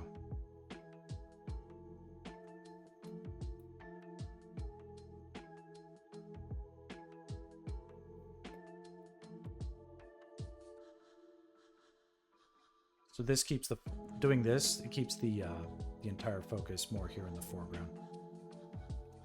And I know that I can do this really quick. This is a cheaty kind of hack, but we will do it nonetheless, and it will look cool. Oh, that doesn't look very good. Let's try that. There we go. And then Link, we can make him pop a little bit more too.